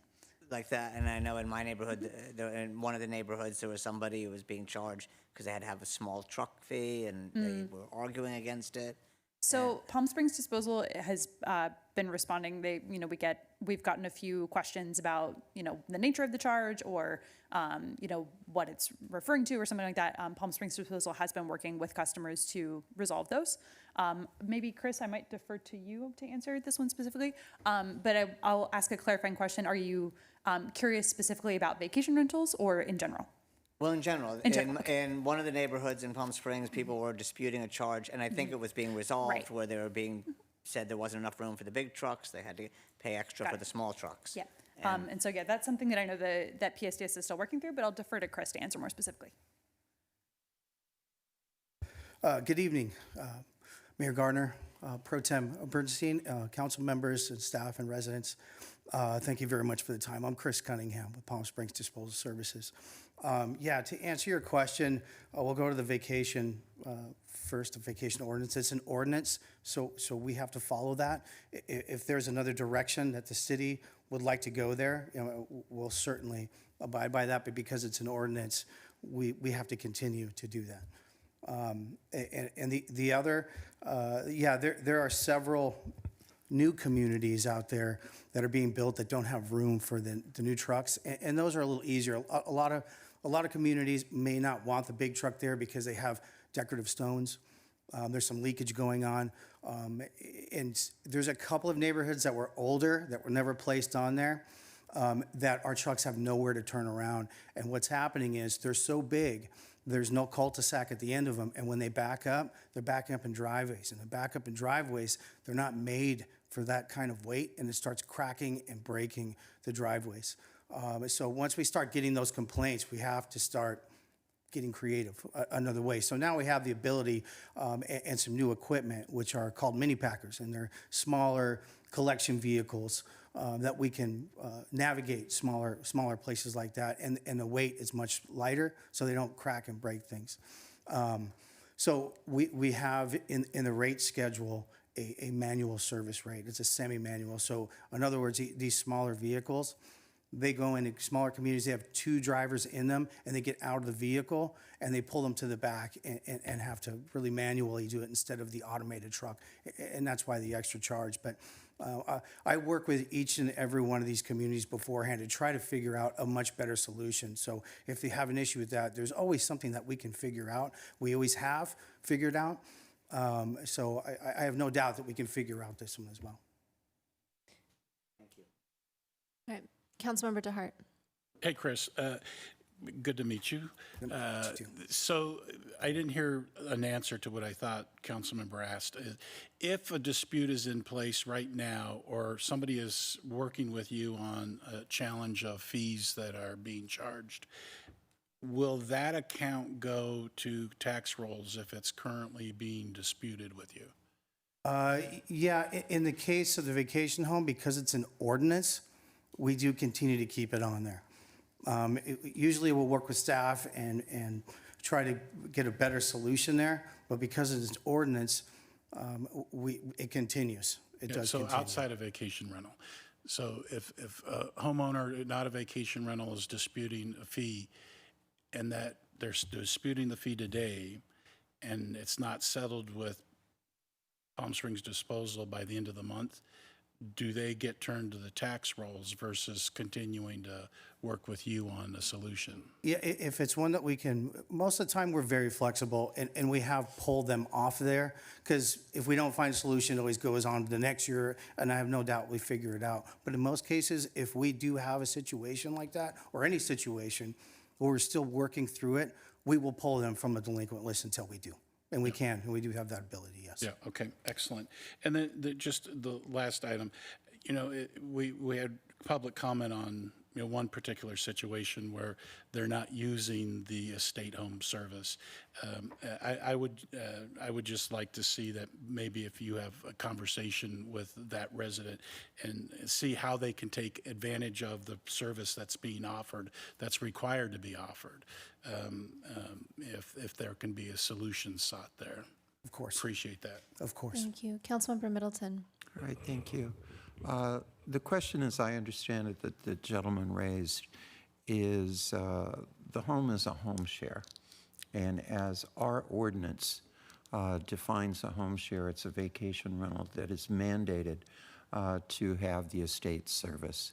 And when we did our extensive review of the vacation rental ordinance last year, this was just an issue that we did not get to as to whether or not it was appropriate that home shares be required to have the same kind of estate service that a traditional vacation rental has. I think that's an issue that should be studied by staff and come back to council as to whether or not that policy makes sense. But with respect to our staff today and to Palm Springs Disposal, they don't have any choice. We've not given them that choice. Correct. Thank you. Are there Especially regarding the home shares versus vacation rentals, it is on our list to look at with special programs compliance, so we can come back to council with that. Thank you. Are there any additional comments or questions from council? Okay, seeing none, do we have a motion and a second? Okay, we have a motion from Councilmember Holstage and a second by Mayor Pro Tem Bernstein. Can we have a roll call vote, please? Councilmember Hostage, Yes. Mayor Pro Tem Bernstein, Yes. Councilmember DeHart, Yes. Councilmember Middleton, Mayor Garner. Yes. 5-0, motion passes. Thank you. And for the council, the city clerk alerted me that the system was not quite working, which is why we're doing roll call votes. Yes. But the buttons still work for your motion, so happy to have you do that way. The next item is item 2B. It's a public hearing for an application by the City of Palm Springs for the historic designation of the Tockwitz Resort Golf Course Clubhouse located at 1885 Lawrence Crossley Road. May we have a staff report, please? Yes. Good evening, Mayor, Mayor Pro Tem, and members of council. The application before you is for the proposed historic designation of the clubhouse building located within the Tockwitz Resort Golf Course, a city-owned facility. The designation process was initiated by the Historic Site Preservation Board and requests the Class 1 designation of the Tockwitz Resort Golf Course Clubhouse building, which is located in the far northeast corner of the parcel shown here. It's outlined in red. For clarification, the designation would be limited to the clubhouse building itself and not to the balance of the golf course or any surrounding property. A report commissioned by the HSPB is included as an attachment in your package and provides a robust history and context for the clubhouse building, which was completed in 1967.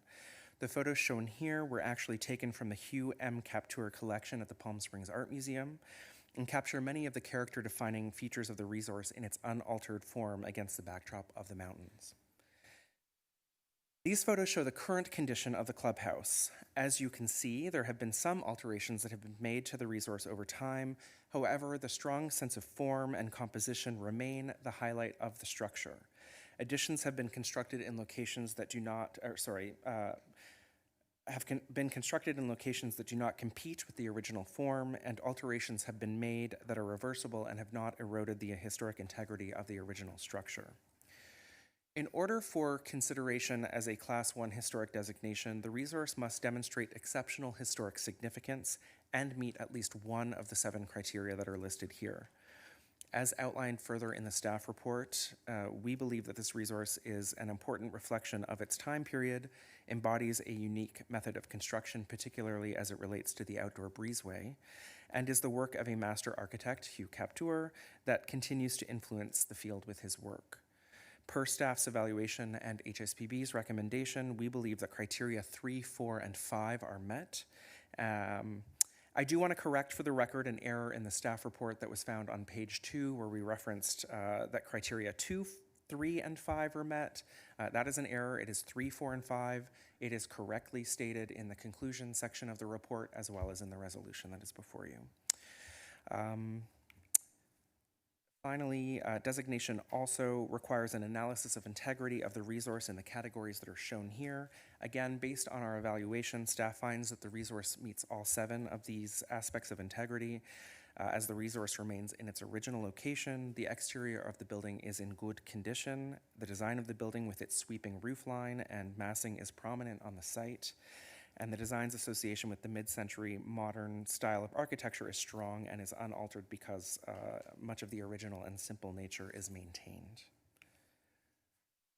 The Historic Resources Report and Staff Report list the character-defining features that will be designated or included as part of this designation in more detail. I won't read all of these. However, it is these features that that the designation would seek to preserve. And it includes the curved roof line, which is an important element of the structure, the arched breezeway that I mentioned,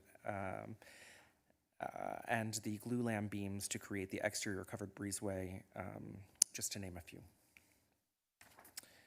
In their review, the HSPB discussed some exterior alterations that have occurred that I mentioned previously, including the timber and canvas structure that was constructed in the front of the entryway. So you can see that on the left image shown here. The right image is what it looked like when it was completed in 1967.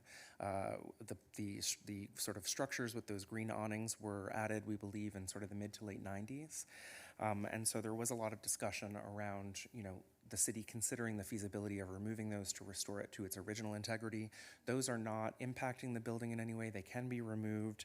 And the HSPB was clear that those were advisory comments and something that we can continue to work with. We flagged that for parks, and we can continue to look at the feasibility of that, as we continue further improvements to the property.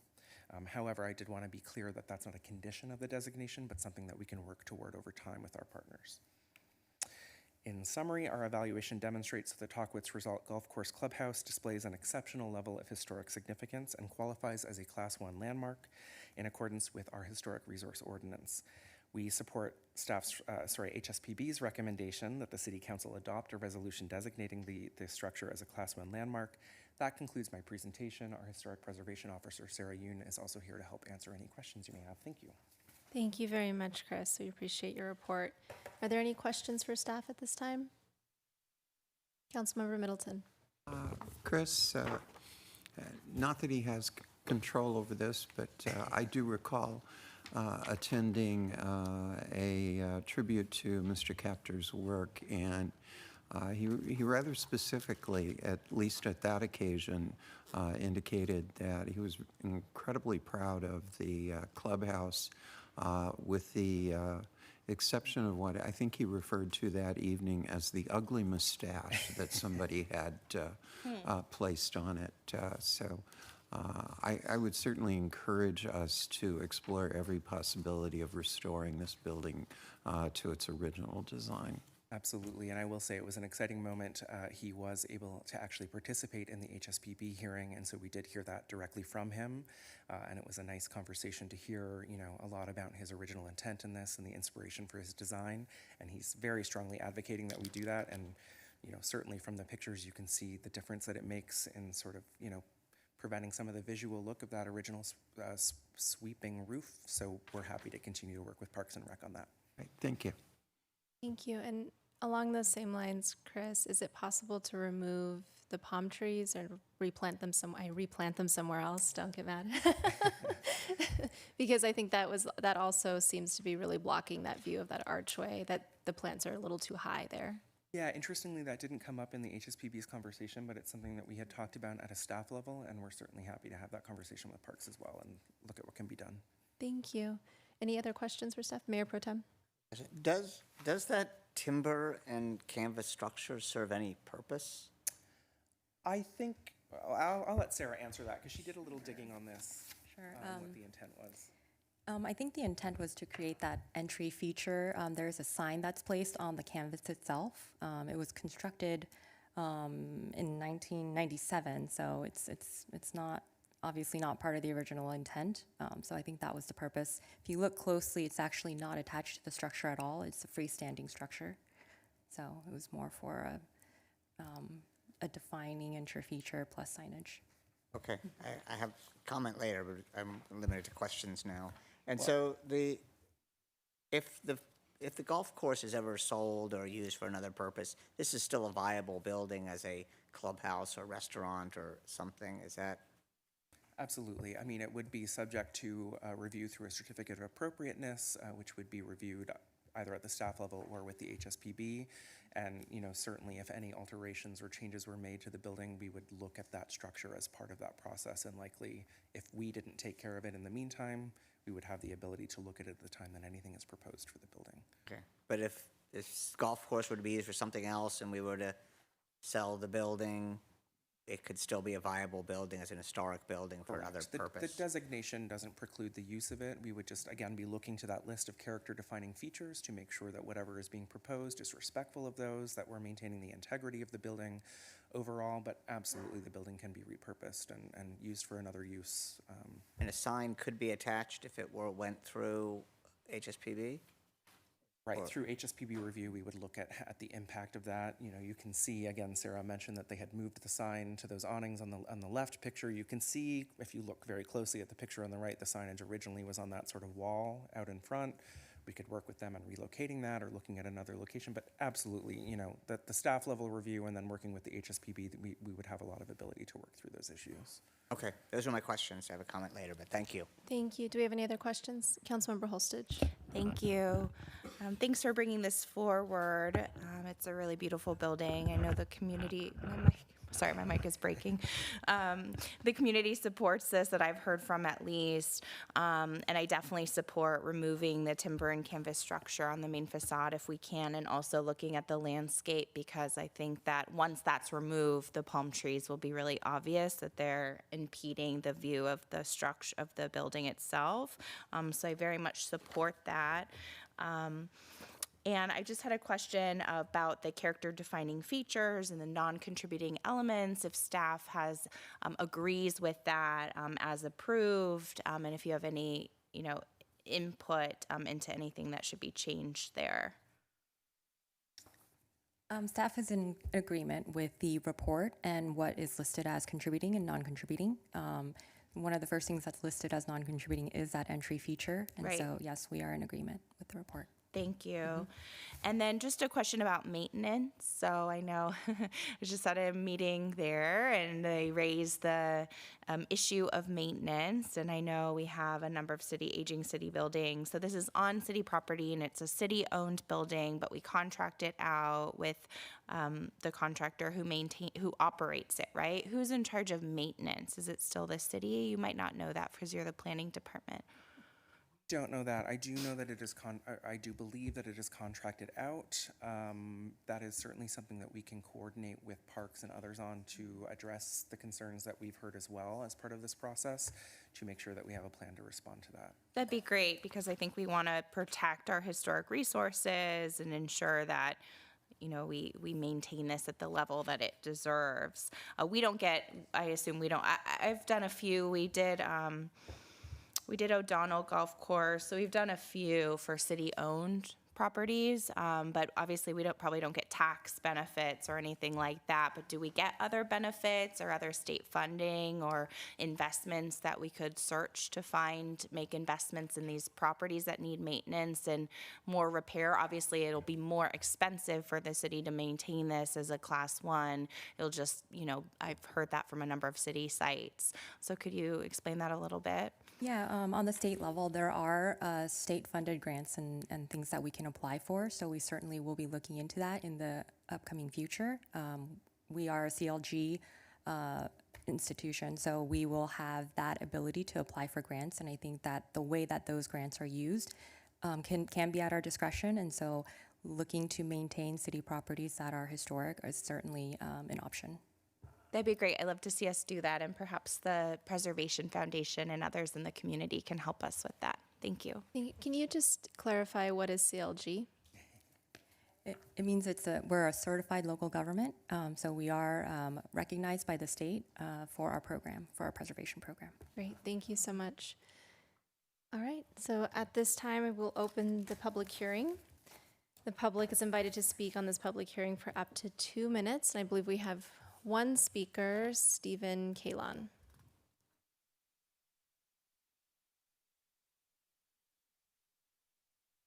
Good evening, Mayor Garner, Pro Tem Bernstein, and City Council members. Thank you for listening to me tonight. I'm Stephen Keelan. I'm Vice President of the Palm Springs Preservation Foundation. I'm also the author of the book, The Modern Architecture of Hugh Michael Kaptur. As a member of PSPF, we wholeheartedly support this and are excited to see this go through. Hugh came to dinner the other night. It was his 92nd birthday, and this did come up, and he wanted me to tell you that he fully supports this, but please remove this, he used a word I won't say, thing in front of the building. And he does support kind of scaling back the landscape to let this building really sing. You know, and I wrote about, he is such a great artist, and in his architecture, he's truly a sculptor, and there's no better example of that than in this building. So thank you for considering this. Thank you very much. We appreciate that. At this time, seeing no other speakers, the public hearing is now closed. Are there additional comments from council? Mayor Pro Tem. So now I asked my question, I get my comments, but it's a beautiful building, and it's very exciting to see a historic designation with a living architect, which is, you know, very rare, and I think this is something that is very important for our city to preserve. It's kind of it's great that that we own it, and it's on our property, and we're not subject to differing opinions from the owners. And I agree, if that serves no purpose, that ugly thing should be removed. And I would strongly encourage, and if maybe the book you did is terrific on Mr. Kaptur, and it's really a great book that benefits the Preservation Foundation. But I would encourage anything we can do to sort of make the whole landscape and the whole thing look like it did originally would be really terrific, because the city won't necessarily have the resources or to do it, and if the Preservation Foundation can help. But I wholeheartedly support this Class 1 historic designation, and I think it's a terrific building. And just as a side note, I love these staff reports on the historic designation. It gives great history about Palm Springs. It's sort of, they're the most interesting ones. Well, I shouldn't say that. They're one of the most interesting ones to read. Thank you. Thank you very much. Any other comments, or is there a motion? Councilmember DeHart. I don't know what the motion is. To approve. To approve. I would have a friendly amendment that we approve staff recommendation with the caveat that the city does remove the timber and green structure, and we commit to rehab the landscape. Staff, is that a? I might, without Parks being here to defend themselves and their budget, perhaps there's a way we can add language to direct us to look at the feasibility of that and come back with a plan, or to develop a plan, just because I would be a little hesitant to commit them to something they're not here to speak to, but obviously it's your call. Thank you. I appreciate that, and that seems appropriate. Flynn. What I might suggest is that in the approving resolution, we add language including the council's comments about the landscaping and structure, and so that staff will investigate that as we move forward. Great, thank you very much. And I will say, since we're moving into our budget time, if this needs to be addressed in the next couple of months, you clearly have some support, and we might want to address that. Councilmember Middleton, did you have a comment? I support what we're doing, and I hope we can move quickly so that Mr. Kaptur can use the sledgehammer for the first blow. Thank you very much. So we have a motion to approve staff recommendation with that added, with the addition from Flynn about the structure that's in front of it, and then a second by And Mayor landscape. And landscape, and a second by Mayor Pro Tem Bernstein. Can we have a roll call vote, please? Councilmember Holstich, Yes. Mayor Pro Tem Bernstein. Yes. Councilmember DeHart. Yes. Councilmember Middleton. Aye. Mayor Gardner. Yes. Motion passes 5-0.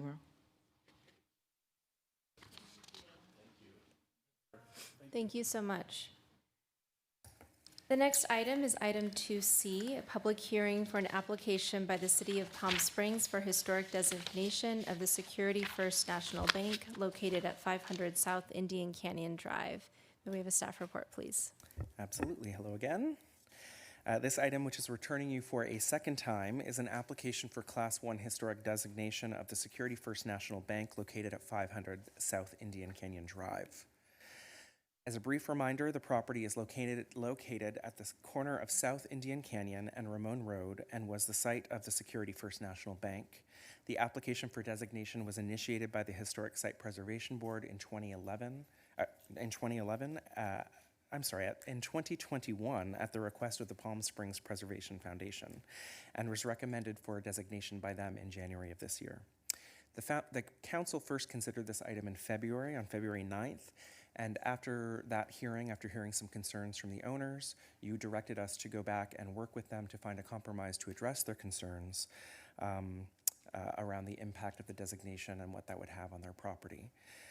The request before you tonight is the result of those conversations. We held two meetings with them. I'll go through in more detail what has changed, and we believe that this is responsive to their concerns and represents a compromise solution. Briefly, as a reminder, the municipal code lists 7 criteria that are required. One of them is required to qualify for designation as a Class 1 structure. As we had indicated previously, we believe that this meets 3 of the criteria as listed here and is among one of the most strong examples that we have pursued designation on in recent years.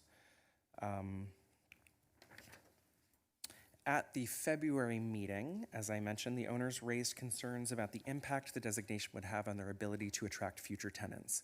Specifically, they were concerned about exterior alterations to the parking lot and landscaping and expressed a desire for more flexibility to accommodate the specific needs of any future tenant. I think they were looking for more assurance that they would be able to reuse the building, or that other tenants may be able to come in and that it could work for their needs. 2 meetings were held with them in March to identify a compromise path forward, and the resulting changes were forwarded to them earlier this month at the conclusion, after we had concluded those discussions.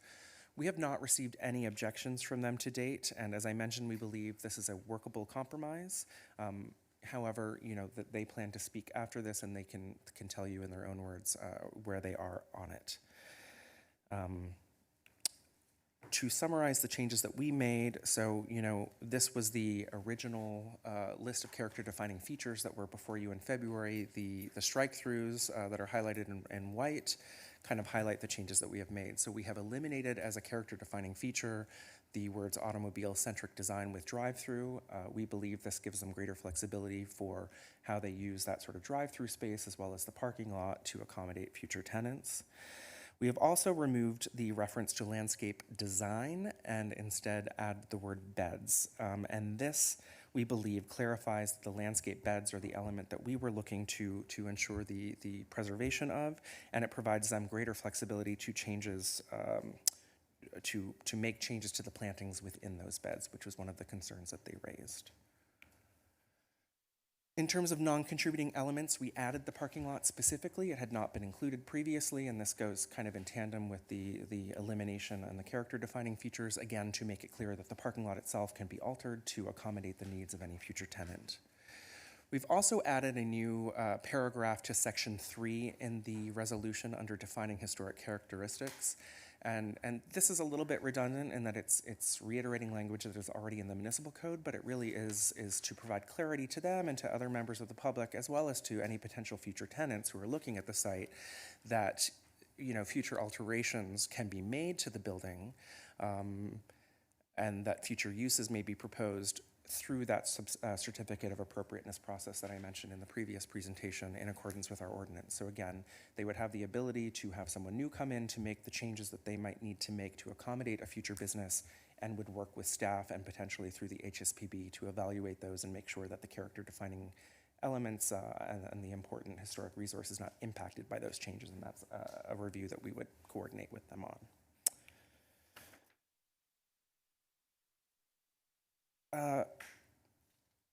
Sorry, I think I got ahead of myself, but with these revisions, we do believe that we have responded to the owner's primary concerns and would recommend the Class 1 designation as included in your package tonight. We did receive a letter of support from the Warm Sands Neighborhood Organization, which was forwarded to you earlier, I believe. And the owners, as I mentioned, are participating by phone tonight, and so they can give you their read on this. And again, our Historic Preservation Officer, Sarah Yoon, is here to help answer any questions. That concludes my presentation. Thank you. Fantastic. Thank you so much, Chris. Do we have questions for staff? Councilmember Holstich? Thank you. What are landscape beds compared to? So I understand what the landscape design means, but what do the landscape beds mean? Are there actual, you just explain it, please. Yeah, the beds are actually referring to the areas that are designated for plantings. Usually they're kind of enclosed with curbs. Right now, the beds were part of the original design that we could see, and so maintaining those beds in those locations was kind of what we were looking at as we compared the original drawings and the original design intent. Within the conversations with the applicant, or with the owner team, excuse me, they were concerned about the flexibility, having the flexibility of replanting, making sure the plantings meet the water efficiency ordinance, et cetera. And so that is something that we had clarified in that language. Thank you. So all the parties or everyone involved understands what landscape beds means in this context? It was discussed, yes. Thanks. I was trying to look through the photos, but it wasn't very clear in the photos themselves, unless you have a site for where I can see the landscape beds. Thank you. I'll see if anyone else has questions during that time. Anyone else? Mayor Pro Tem. Yeah, can you describe a bit more the process for submitting a certificate of appropriateness for changes? Yes. I'm sure everyone's aware recently we have moved over to an electronic submission process. So an applicant would sign up, and then they would go through the application process by submitting for a certificate of appropriateness. We have two categories. It's either a major or a minor, and that's only for properties that are designated Class 1 or 2. And if it is qualified as a minor application, they would submit for a minor application. Staff would review the scope and decide on if it is something that can be approved by the HPO, depending on the criteria that's listed in our municipal code. If it's something that needs to be elevated to the HSPB, they would be referred to the HSPB. If it's a scope that is a major alteration to a historic site, then those would be referred to the HSPB board for review and making sure that they meet the criteria, making sure that the changes and the impacts are not debilitating to the historic resource itself. That review process is really to make sure that the changes are harmonious with the historic resource, elevate the site, et cetera. So just making sure that the historic integrity is maintained while being able to rehabilitate the site. Does that have to be done by the owner, or can a tenant do that? A tenant can do that. We would require an owner's letter acknowledging the application. That they support it, okay. And is this something that happens fairly often with Class 1 or 2 historics? We see it pretty often, yes. We see applications come in as a certificate of appropriateness. Okay. Okay. And so if somebody wanted to use it for a restaurant and put a sign up, they just need to get the landlord to say, yes, it's okay. Yeah, so yes, and they then would go through the process. Correct. Okay, that's my questions. Thank you. Thank you. Oh, I have one more question. Sorry. Mayor Pro Tem. Can the entire overhang where the drive-through is be removed? That was the added addition, if that's not part of it? Well, I guess it's hard to just state that. We would have to look at the design intent and see what the functionality is. It's hard to just overstate and say, yes, you can do X, Y, and Z. I think we would have to look at the overall design and see what it's trying to achieve. Okay, but that drive-through is not used, and that was a non-contributing factor that was added later. Is that correct? The drive-through was added, yes, correct. That's correct. Okay, so does that require a full review if the owner decided to remove that tomorrow? After this is approved, they could do that? So any sort of change on a designated property would require a review. So yes, we would review it just to make sure that it meets the criteria of making sure that it doesn't damage the resource, that kind of thing. So yes, any sort of change any sort of exterior change would require a certain level of review. Okay, thank you. I think I would just add that there would be an avenue for them to pursue that. We would work with them. We would, again, look at what the intent is, look at the fact that it was added later, that it is identified as a non-contributing element, and then make a determination based on all of those factors. So there's a process to go through to do that, absolutely. It's not a blanket no, you can't, or an automatic yes, but we would work with them. But if they said we're opening a new business and this does not go with our business, it's not contributing, we just want to remove it. I think that we could find a path forward with them, absolutely. Okay, thank you. To do something. Thank you. Councilmember Holstage. Thank you. So I'm looking on Google Maps. Thank you, Google Maps. And this is the old Union Bank, right? I've been there many, many times. So when you're saying the beds, landscape beds, right. Do you mean the rocky structures that are sort of built into the building, like on the corner there of Talkwitz? Yeah. And so you're not referring to the ones like in front, like in the parking lot where just normal landscaping is, correct? You mean like the actual structural elements of the landscape design of the Right. So this walls for landscaping? Yes, I think, and I can't really recall the exact area that you're talking about in terms of front of the parking lot, but the design of the landscape was pretty integral to this building, and so you can see that it kind of weaves in and out. There are boulders and things like that that were incorporated, and so that's kind of what we're referring to in terms of the beds themselves.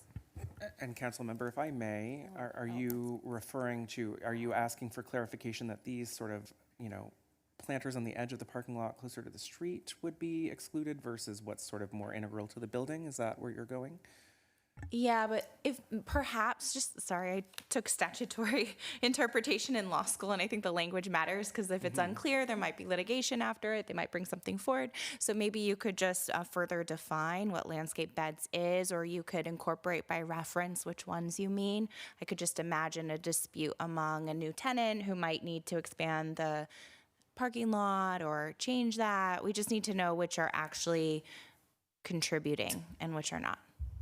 If you can do that, we don't need to do that. I think if council is interested in approving this, we could take your direction to revise the resolution to provide clarity on the locations of those landscape beds. And we may not need to. It's just a thought because I was confused by what that meant, and that means other people will be. And then just to clarify, so could we could put that the parking drive-through overhang is non-contributing, or would you not recommend that at this time because it would need further review of staff? Because I'm also concerned about it limiting future business opportunities or use of the building. And it seems non-contributing to me as not a architectural historian. For the drive-through overhang itself, there were portions of it that were added on. The intent of the drive-through itself was incorporated as part of the original design. That's why it was originally identified as such. In the building itself? Towards the side. So, I'm sorry, what do you mean? The building was built overhang. In a way? Are you referring to the parking lot and the drive-through of the road, or the actual building was built separate and apart from the overhang that was added later? So the building was incorporated, and then the overhang kind of helps guide where the drive-through is, and I don't know if I can actually describe it there, but I think I would hesitate to include that as a non-contributing feature at this point. I think there is flexibility to discuss design options when they come through. So the parking lot was excluded. The idea of the auto-centric design was excluded, but in terms of the physical fabric, I think it would be better to work with applicants and tenants that are coming through to see what their vision is. It's very possible that people can come in and say, we want to use that portion as the patio. So I don't really want to say that it should be excluded now, and we should keep that open as a flexible point to discuss what tenants want to want to do with that space. Thank you. And that would be at the discretion of staff, or would it go to a board? It would be at the, we would review the application from a staff level, and if it needs to be elevated to a board, yes, it would be. But I think we would review that at the staff level first. And they would have Certainly. appeal rights to AAC or a board to review? To It's city to council? city council, Okay, yes. then I'm fine with that. Thank you. All right, thank you very much. Do we have any other questions for staff? All right, seeing none, at this time, I'd like to open the public hearing. The public is invited to speak on this public hearing for up to 2 minutes. We do have some public speakers Just that are one. on the, just one? Yeah, the other two were unavailable. All right, so if we can have that public speaker, please. We have that, Brad Shelf, you have 2 minutes. Let's see. Let me know when you're ready. We're ready. We're ready, Brad. You have 2 minutes. Okay, I'm watching it live. They're not still talking? If you No, can- there's a delay, apparently. If he can also turn Oh, off okay. the live stream. Can you guys hear me okay? Yes. Okay, sounds great. So listen, I really appreciate the opportunity to you allow us to voice our opinion. I want to thank you, the mayor, city council, that you slowed the process and allowed us to go have some additional conversations with the planning department. Your planning department is great. We've enjoyed working with them. We are opposed to making it historical. We are trying to work with the Historic Society and the planning department to try to come up with a solution. I thought the questions that were raised tonight were excellent. We had similar questions. You talk about the beds that for the landscape, and you're absolutely right. We would like to designate that the ones in the parking lot are not included in that designation. It's purely the ones that are on the side and the front of the building, and not the parking lot. We're excluding the parking lot, and landscaping out there should be taken out as well. The other question that I thought was spot on was the overhang for the drive-through was added at a much later date. It really doesn't have historical significance. And, that's not to say that we would take it out, but I think making it a part of the historic designation is not fair because it really had nothing to do with the original design of the building. So, our hopes is that the Union Bank folks renew for the next 10 years. We don't have to do anything to the building, and it stays exactly the way it is. But if it doesn't, we just want to make sure that we get a good quality tenant and be good stewards of the property and try to get a great tenant, and that we don't have a pot shop or a homeless shelter or something like that in there, and that we've got a real nice addition to the community. So Your time is please don't expired. take it. Your time is expired. Thank you. Thank you very much. So having no other speakers, the public hearing is now closed. Do we have any additional discussion from council? Councilmember DeHart. So, Chris, a question about the minutes from the meeting from March 23 with staff and the property owners. The last paragraph says the owners indicated they would not oppose the possible historic designation of the property based on the terms and what you're bringing forward today. And as I see it on page 12, automobile-centric design with the drive-through has been removed from the character-defining features of the resource. Right. So a couple things. First of all, in our conversation since February, they certainly on February 9th did express their opposition to it. I would say at no point in our meetings with them in March or since have they expressed opposition to what we felt was a compromise solution. So we're hearing that tonight. That wasn't our takeaway from our meetings with them. I do have a clarification. I went back and referenced some notes in the report. We removed the drive-through as a character-defining feature, meaning that it doesn't have to serve as a drive-through or sort of function in sort of an automobile-centric way.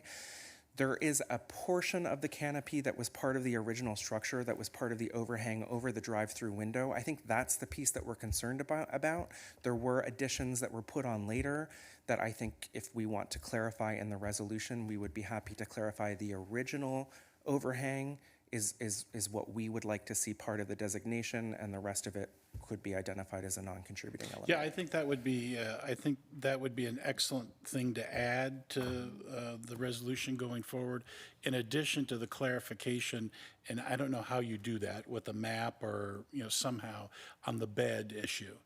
Sure. I think that's an important clarification that's needed. But excellent job on this, and really appreciate staff, listening and hearing us out, and working with the owner and bringing this back today. So good work. Appreciate it.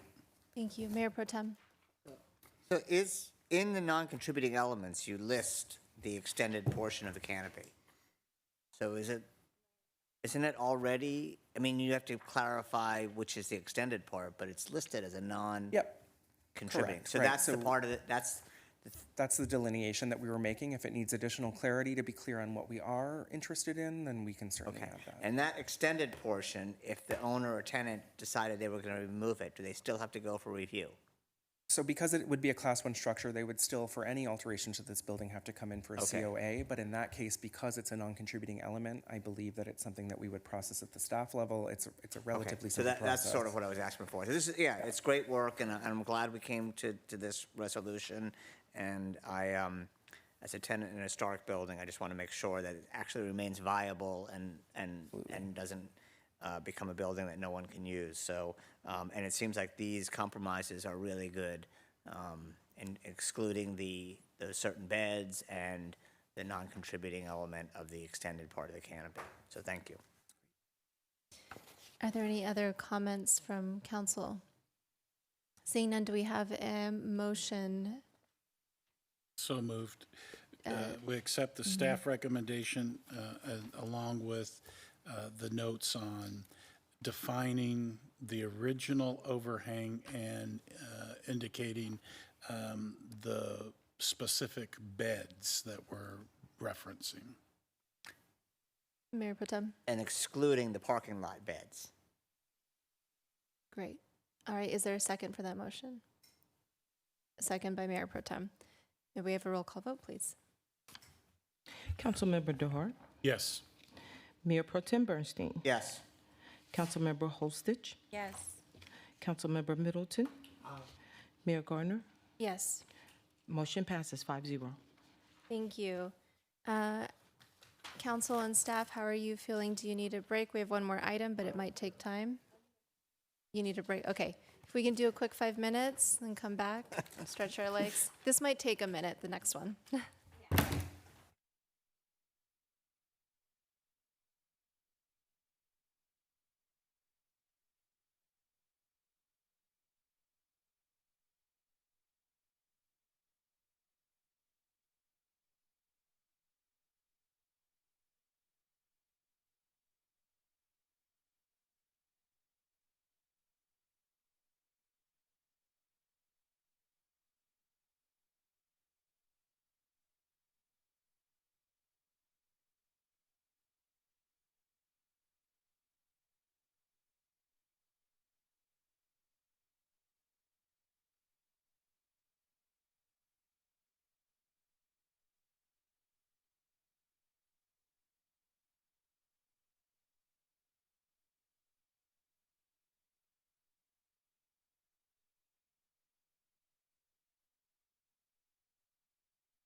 to the comprehensive fee schedule. The modifications can occur in a couple of different ways. They could be recommendations from the department head to add a fee, remove a fee, adjust a fee. And then the big modification is applying a rate from a consumer price index to most of the fees every year. This is a process that we do annually. I don't have a presentation, so I'm just going to hit the high points and talk about process a little bit. So first, talking about process, there's a lot of hands that touch the comprehensive fee schedule. So finance sort of oversees the process, and then after we apply the CPI index rate to most of the fees, then we issue the fee schedule out to the department heads. Each department head will review their schedule, make recommendations for changes, and then submit it back to finance. We will compile the data. After we make those adjustments, we do send it out to Desert Valley Builders Group for their review. They will usually issue some comments back, and we will work with them back and forth on their comments. We did so this year, and they did issue a letter of support for the rate increase. So we were thankful for that and thankful for their partnership. So that's the process overview. So the CPI rate that we used to adjust the fee schedule this year was 6.3%. And last year, 6.9, so down a little bit. We hope that continues to decline. The changes that the department heads made are in the staff report, so I wasn't going to go through all of them. There were quite a few of those changes, but certainly we are welcome for questions that the council may have on some of those changes. The other modification that we wanted to bring forth to the council was the change in the consumer price index. So we had historically used a consumer price index that was out of the LA metropolitan area.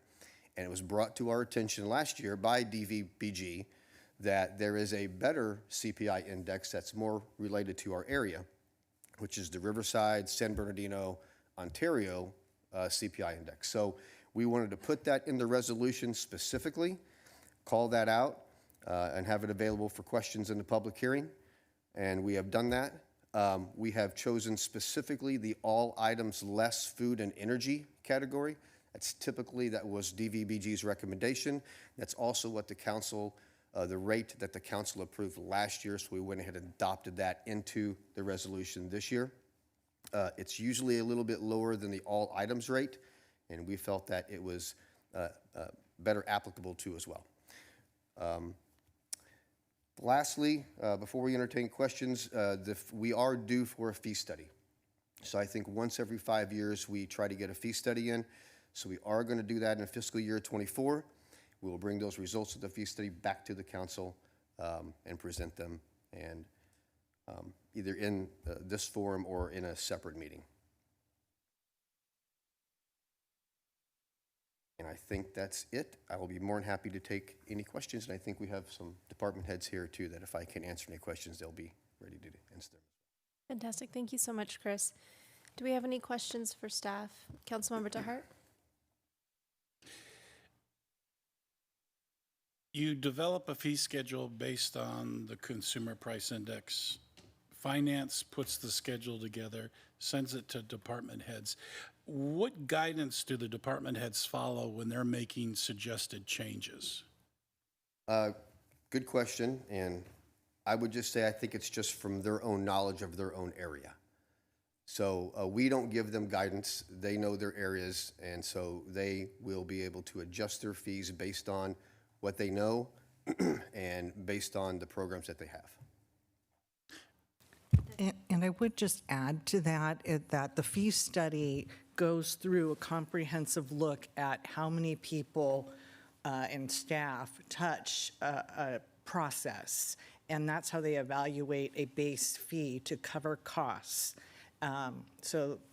And then that study, which is done every 5 years, as Chris mentioned, annually we go through and just adjust that with CPI, or if there's been some change based upon department operations that they can recommend a change or in addition to a new fee. That's correct. We don't, I mean, I think historically we have reduced fees as well based upon the process to produce that service or to issue that permit has become more efficient.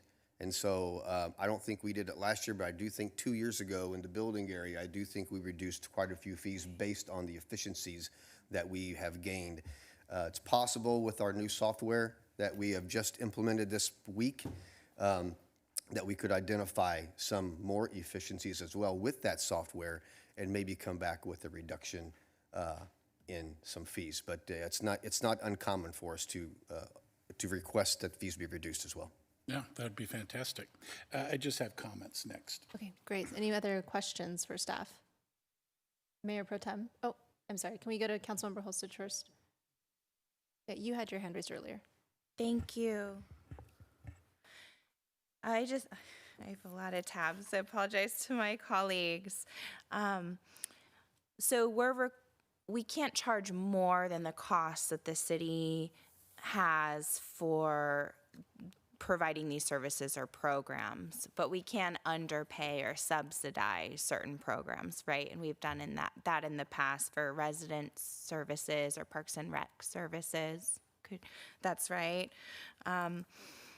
And so I just have questions mostly about Parks and Rec, so maybe I'll flag them now, and then we can open the public hearing and hear public comment, and then we can have a more thorough discussion about it then, so I don't take a lot of time asking questions. And so really interested, and thank you to staff for bringing this forward. I'm really interested in that number 4 recommendation to direct city staff to bring back a policy authorizing the city manager to waive fees for verified nonprofits. We've heard that it's a barrier to use city facilities, especially for Parks and Rec, like at the Leisure Center or other community centers, because the fees are high, especially for nonprofit or for residents. So I was looking at the Parks and Rec fees and just sort of wondering which ones we need, which ones are reasonable. I had a conversation with the city manager about, how much revenue we bring in from some of these minor fees for rentals, and if those are justified, or in addition to a policy waiving fees for certain nonprofits, we might want to consider, also waiving fees for some residents. So primarily those are Parks and Rec programs for like the swim center, for the facilities, like I mentioned, picnic area reservations, that sort of thing. Really, most of them listed in Parks and Rec. And I love information when we do discuss that about use. So, what is the demand? How much use are we seeing? Are they sitting empty because fees might be too high? Or is there so much demand that we do need to control it?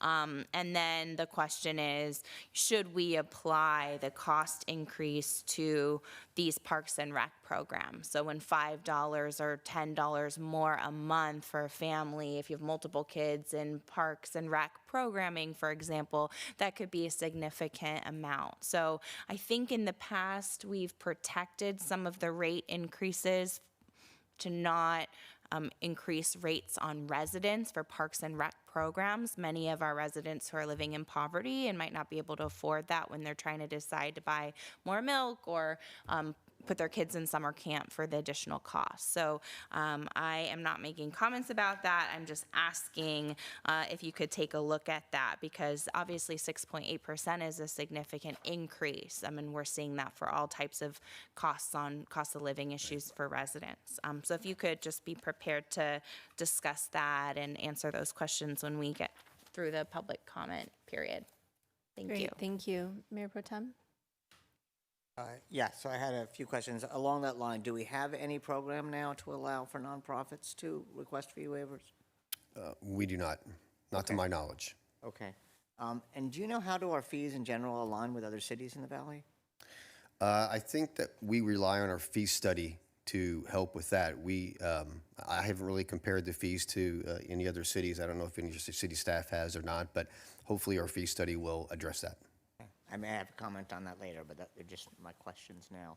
And are we charging credit card processing fees? We are not at this time. We have looked at it, and we need to look at it some more. We thought it would be just as easy as having the payment processor flip a switch and they automatically do it. We can do that, but I think it was council's request to try to not assess those fees to Parks and Rec programs. So if we did flip that switch, it would affect everybody. So we're not going to do that, and so we're going to come back with a different solution to be able to recoup some of those credit card fees on other transactions that are not related to Parks and Rec. So we'll bring back that policy to council. Okay. And on a related question, things that may not be fees here, like TOT, are we charging? No, credit card processing? we're Not not on anything. we're not assessing, we're not recouping any of our credit card transaction fees. Okay, okay. And our new online system will be able to, that accepts credit card fees does. and e-checks, but not ACH. E-checks, the payment processor only really going to do e-checks. I don't, there's some complexity with the ACH, allowing ACHs that I'm not really aware of. But the e-check acts in a very similar manner where it does automatically withdraw the payment from the bank. Okay, I have a comment on that, but I'll hold off. I think those,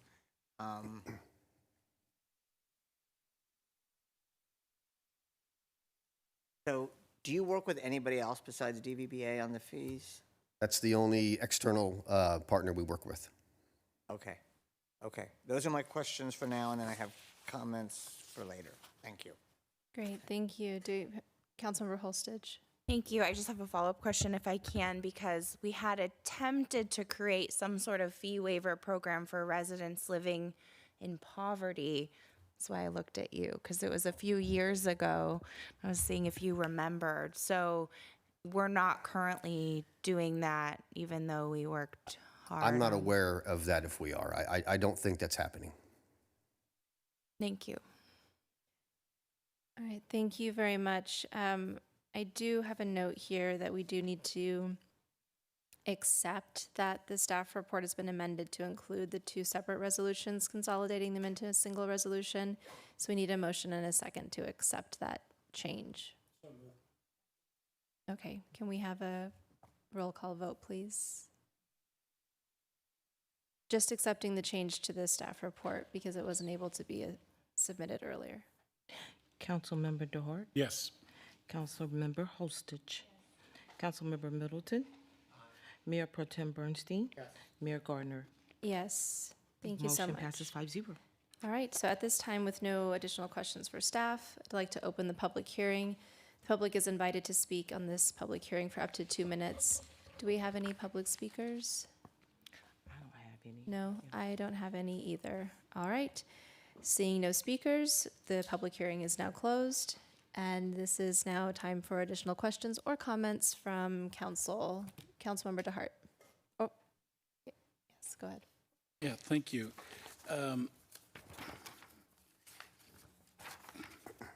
Question on a big concern on the area of camp for Parks and Rec. So I see Jasmine's here, who and our folks from Parks and Rec. So we're proposing an $85, $5 increase, so it's $85 for a week for a resident to attend partial day camp and $131 for full day, and non-residents pay $108 and $165. How many families, do we know how many families aren't able to pay the $85, so their children don't get to participate? Do you have any idea what we encounter every year? Because $85 is, and $131 for a full day is a lot of money for a family with multiple children and somebody who may not have the earnings. So Yvonne Wise, Parks and Recreation Director, for the record. So the camp fees right now that you see in the fee schedule do not have added in the $25 discount for members that pay the Thursday in advance. So the $85 fee then would actually be, is it an $80 or $85? Is it $85? Currently 80, yeah. So for the camp right now, so that $80 fee would actually be a $55 fee for our camp goers, and then that $123 fee would actually be a $98 fee. That said, yes, every year there are families that do, struggle with paying those fees for our leisure center camp. We often will offer our JOJ camp as another camp solution for families who want to go to camp there. The camp programs there are absolutely equivalent in terms of quality of the programming that we offer, with the camp at JOJ just having one just sort of significant difference in that they end up doing additional field trips. But that said, then to get back to your other question, what about if none of those fees, right, are, suitable for a family? And in those cases, what I understand is historically through the year, there have been some sponsorship programs where fees were waived for families. If you would like us to bring forward a more developed sponsorship program, for this year or for any future year, we can absolutely do that. Yvonne, you mentioned, for the people who are listening that don't know what JOJ camp is? So that would be for our Desert Highland Park, so our James O. Jesse Center. So we offer two summer camps, one at Sunrise Park and one at Desert Highland Park. And is the fee structure the same? The fee structure is different. So for the Desert Highland Park camp, they're running camp for 8 weeks, and their camp fee is $5 for the day. I'm sorry, $5 for the week. Oh, wow. And it's an 8-week program. How come we don't see that on the fee schedule? You see it in this section under Desert Highland. So that would be on page 45 or on the clerk, I think, stamped item D, page 57. About halfway down, it's kind of underneath the kitchen use section. Oh, got it. Okay. Oh, summer camp. Yes. Okay, so is all this James O. Jesse on page 57? That's correct. Okay. All right, I didn't get that. Okay, all right, cool.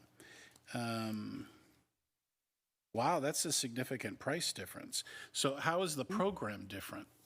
The program's not different. It is a shorter program. So at Desert Highland, their camp runs from 9 a.m. to 2 p.m., and it runs for 8 weeks, so it runs for a longer period of time. And the camp at Sunrise Park runs for 7 weeks, but the full-day camp at Sunrise Park is 7:45 a.m. to 6 p.m. Mm-hmm. So how could our costs be so much lower for the resident per week cost at summer camp at James O. Jesse than at the pavilion? Yeah, because these fees don't reflect our actual city and staffing costs to actually run the camps. So what I understand is historically is we've always had a much lower rate for the Desert Highland community. So do we know how much we're subsidizing each student? I don't. I would actually have to look at that in terms of if you want us to look at it from like a cost analysis standpoint of how many staffing resources go into it in addition to supplies that are purchased and whatnot. But we could. And for the pavilion, how many students do we normally have in the partial day and full day enrollment? So typically for a camp program for the summer total, we might have about 300 students. About 225 are in the Sunrise Park and maybe 80 for the Desert Highland program. So what would give you and your staff greater flexibility since you have so many people enrolled and they're paying the fee? Would you have better flexibility if we provided a scholarship fund so then you could scholarship families that you know? Yeah, that would be an amazing program if there was like a sponsorship program is what you're talking about, We right? have that. That exists. One PS participates every year. So there are other external, residents. donations that come in, and that's how historically through the years we've been able to reduce those camp fees for some students. But There's the not an city's official- not providing scholarship funding for you? No, we do not have that. Okay. That was all I had on Parks and Rec. Thank you. Okay. Thank you. Councilmember Middleton. Thank you.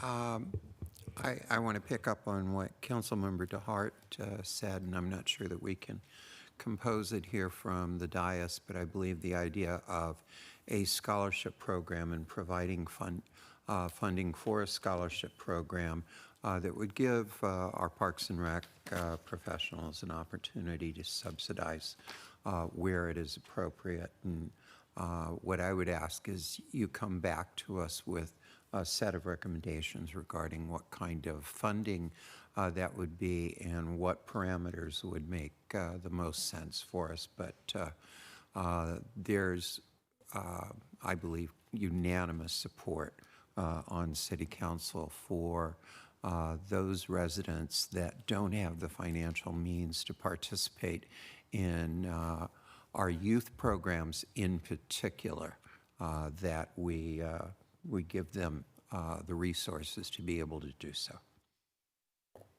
We'd be happy to do that. Mayor Pro Tem. Okay, well, I thank you, Councilmember DeHart, for bringing this up, and Councilmember Middleton. I absolutely agree that we should have a scholarship fund for the youth. What I would suggest is that as we're going into budget next month, if we need to allocate some money now, that we have some idea, even before the program is fully fleshed out, that we could sort of put a reserve for a scholarship program and a ballpark figure so that we can do something sooner rather than later. That would be ideal.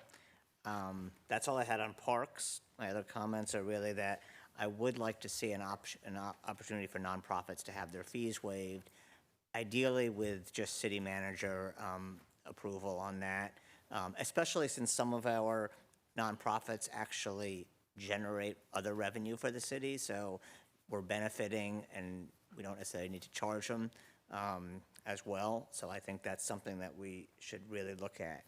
I would very much like to see we start instituting credit card processing fees like everybody else in the world, but as council, I think we all agreed previously to not do that for Parks and Rec fees. So just to be very clear, this is not, if we're not going to further hurt people that we're trying to help, but this is really, especially for things like, you know, TOT or builder's permits where they have the option to pay other ways easily. And along those lines, I would ask that we look at ACH payments. I know a lot of builders do actually use ACH versus e-checks, and for them it's very different. As we're improving our new systems, it is something that I know most places are going in that direction as well. So that is something we should do. I will say, obviously, the CPI was a great idea, but this year it's extremely high. And obviously our costs are very high. But at the same time, when we start thinking about building, you know, we want to build 2,000 new homes by 29, according to our housing element, and I want to make sure that our fees are not detracting building from coming to our area, which is why I asked about the comparative fees. And I think there is a study that DVBA is doing this summer that will come out, and I've been alerted that they think ours will be the highest in the valley. So if that's the case, we should just start looking, especially at efficiencies with our new online system that could actually reduce it. And if we can sort of, again, also with online, you know, any kind of fees that we can reduce, you know, we do want to encourage building in here. We want to cover our costs, and we have to sort of weigh the pros and cons of that. So I think those were my comments on that. And also for our businesses too, I want to mention the CPI for things to go up is sort of, for a local business, kind of very high for them, as their existing ones as well as their new ones, and for our residents. So hopefully it will go down next year when we don't have as much inflation. But those are my comments, basically. If we can look at those other things regarding the nonprofits, the money set aside for a scholarship program, the credit card fees, ACH processing, and comparing to other cities. So thank you. Thank you for it's a lot of work. I really appreciate it. Thank you. Thank you. Yeah, so I appreciate the desire to have scholarships, but we also have the ability here on this dais to just not charge so much in general for our Parks and Recs programs, which is what I would really like to see us do, is to simply make the cost more affordable across the board for everyone. And in general, it is so expensive for parents to do anything with their kids, and these costs really add up. The other thing that I asked city manager to look into is the hidden costs of camp. So my family and I funded four students last year for camp, and we found that there was a lot of hidden costs: the cost of T-shirts, the cost of pizza this day, the cost of this other event the next week, and it really adds up. And I think that we could probably budget as a council to accommodate all of those costs so that there's not anyone needing to pay here and there, or not get, their kid doesn't get something because they can't afford the additional amount. And so it is, they're in general, they don't seem like a lot, but they do add up. The cost of camp T-shirts alone really adds up. And if we as a council have the ability to really ask our Parks and Rec staff, how much do these things actually cost for the summer? It's not going to be that much, and for us to simply budget for that so that no one ever has to be turned away, or you don't ever have to ask anyone for additional money for these programs.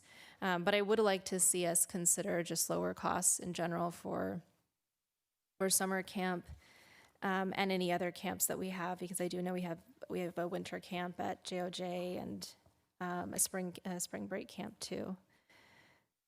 And just to clarify, in terms of the scholarship fund that does exist right now, we do collect private funding, mostly from 1PS, sometimes from other residents that can sponsor a child for camp.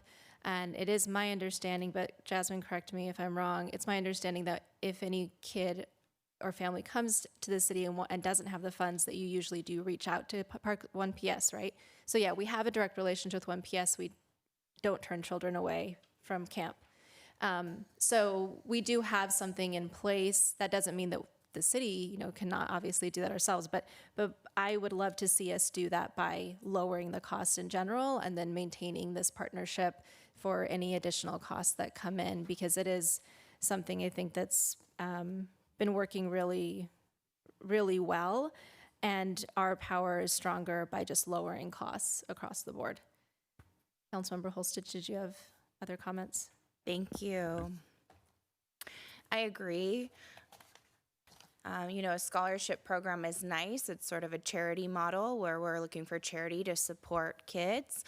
Our job as a city is to provide Parks and Rec opportunities for our children at an amount that they can afford. And so I appreciate that program and all of the charity and support that goes into it. It's not enough. We shouldn't be raising Parks and Rec fees by 6.3%. Sorry, I said 6.8, 6.3% at a time when families are experiencing 10, 15% inflation on basic cost of living expenses. So I very much would love to see us institute a policy you'll bring back.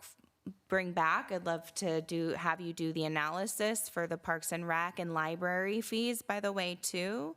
I had brought this up a number of years ago because the city of Coachella waived their fees, stopped charging fees. They had a policy for Park and Rec field rentals and light fees. Think about the costs that we're paying on the back end when our kids don't have anything to do and we have significant gang activity. It's much more expensive than the investments we're doing in Parks and Rec. So I would very much love us to see the comparative fee. How much does it cost to do these things in Cathedral City or through Desert Rec? I don't know that sitting here.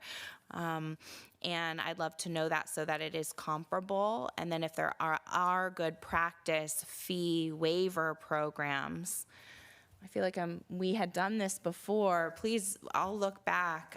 But when we did this fee schedule, because we've done a number of them, we had talked about a fee waiver program, and it was pretty easy to see if people are on public benefits or living in poverty, which many of our kids participating are. That might be easy to do. So I don't know where we go in terms of the urgency of this item and how important it is to pass tonight. I appreciate that a policy will be brought back forward that will authorize the city manager to waive fees. It says for nonprofit organizations. To me, that's not enough because our power on city council is to set the fees right now. That's what we're doing. So I can't support increasing fees for Parks and Rec and library on residents at this time at this rate. So I don't know if we can separate those out and pass the rest, or how that process would go forward. It's a public hearing, so it's a bit complicated. If the council is not comfortable passing the resolution at this point and wants to direct staff to bring back a policy, perhaps before the beginning of the next fiscal year, then if that would make the council more comfortable in adopting the increases, you can close the public hearing and continue the matter until some later date, maybe the second meeting in June.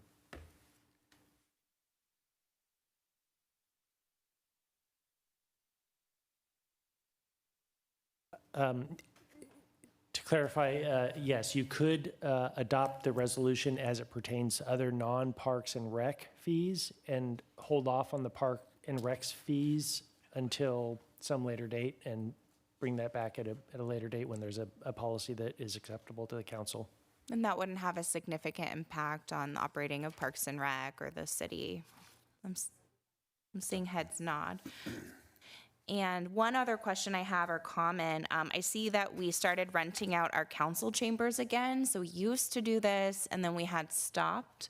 And I know it's important for groups. By the way, the reason I'm raising this is because it's so hard to find meeting space in this city. It's really difficult for nonprofits. It's a need I hear all the time. I actually had sponsored a postpartum new parents group or new moms group because they couldn't afford the fees that the city charges. And so this is so important. Yeah, I'd love to see that come back. Sorry, I just lost my train of thought. We've been going since 4 p.m. straight and earlier than that. Council chambers. So I know it's important for groups and they like to meet here. I'm really concerned about like First Amendment issues, if there's problematic groups that are sitting at the dais, if people are planting things. It just seems problematic from a safety perspective and also from like someone adopting the city seal and holding meetings in front of it. So I'd like to see us remove that from the fee schedule if we do move forward in approving the remainder of the fee schedule tonight, holding out Parks and Rec and library services for further review and recommendations from staff. Councilmember Middleton. Thank you. I'm not opposed to pulling out Parks and Rec and dealing with that at a separate occasion. I would also, but I would like to move forward with the balance of fees that we do have. I think Mayor Pro Tem Bernstein raises a very appropriate question moving forward when it comes to our various construction fees that we want to step back and make sure that we are consistent with our neighbors in other cities. That's going to require some time to take and do that. And a broader fee review is about to get underway. I think that's an appropriate vehicle to take and do that with. One of the hard things as you're doing these kinds of fee reviews is the easy thing is to just simply apply an inflationary factor to everything. But we know that there are discrete programs that actually do have changing costs and fees. It's a lot of hard work to get in and do the research for those, but I think it's something that we need to spend some time taking and doing. All of us want to be able to provide parks and recreation library services at the best possible cost. And then moving on, very specifically when it comes to council chambers and the use of council chambers by other organizations, this is a very important location that we have here, and the opportunities for very good public agents or nonprofit organizations to use this space is something we want to make available. But at the same time, we do need to protect the reputation of the city and of the building.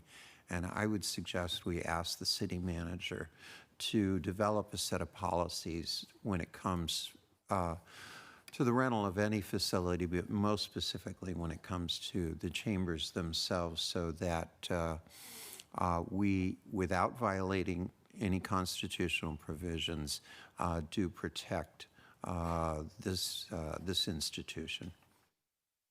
Thank you very much. Do we have additional comments or questions? Councilmember DeHart.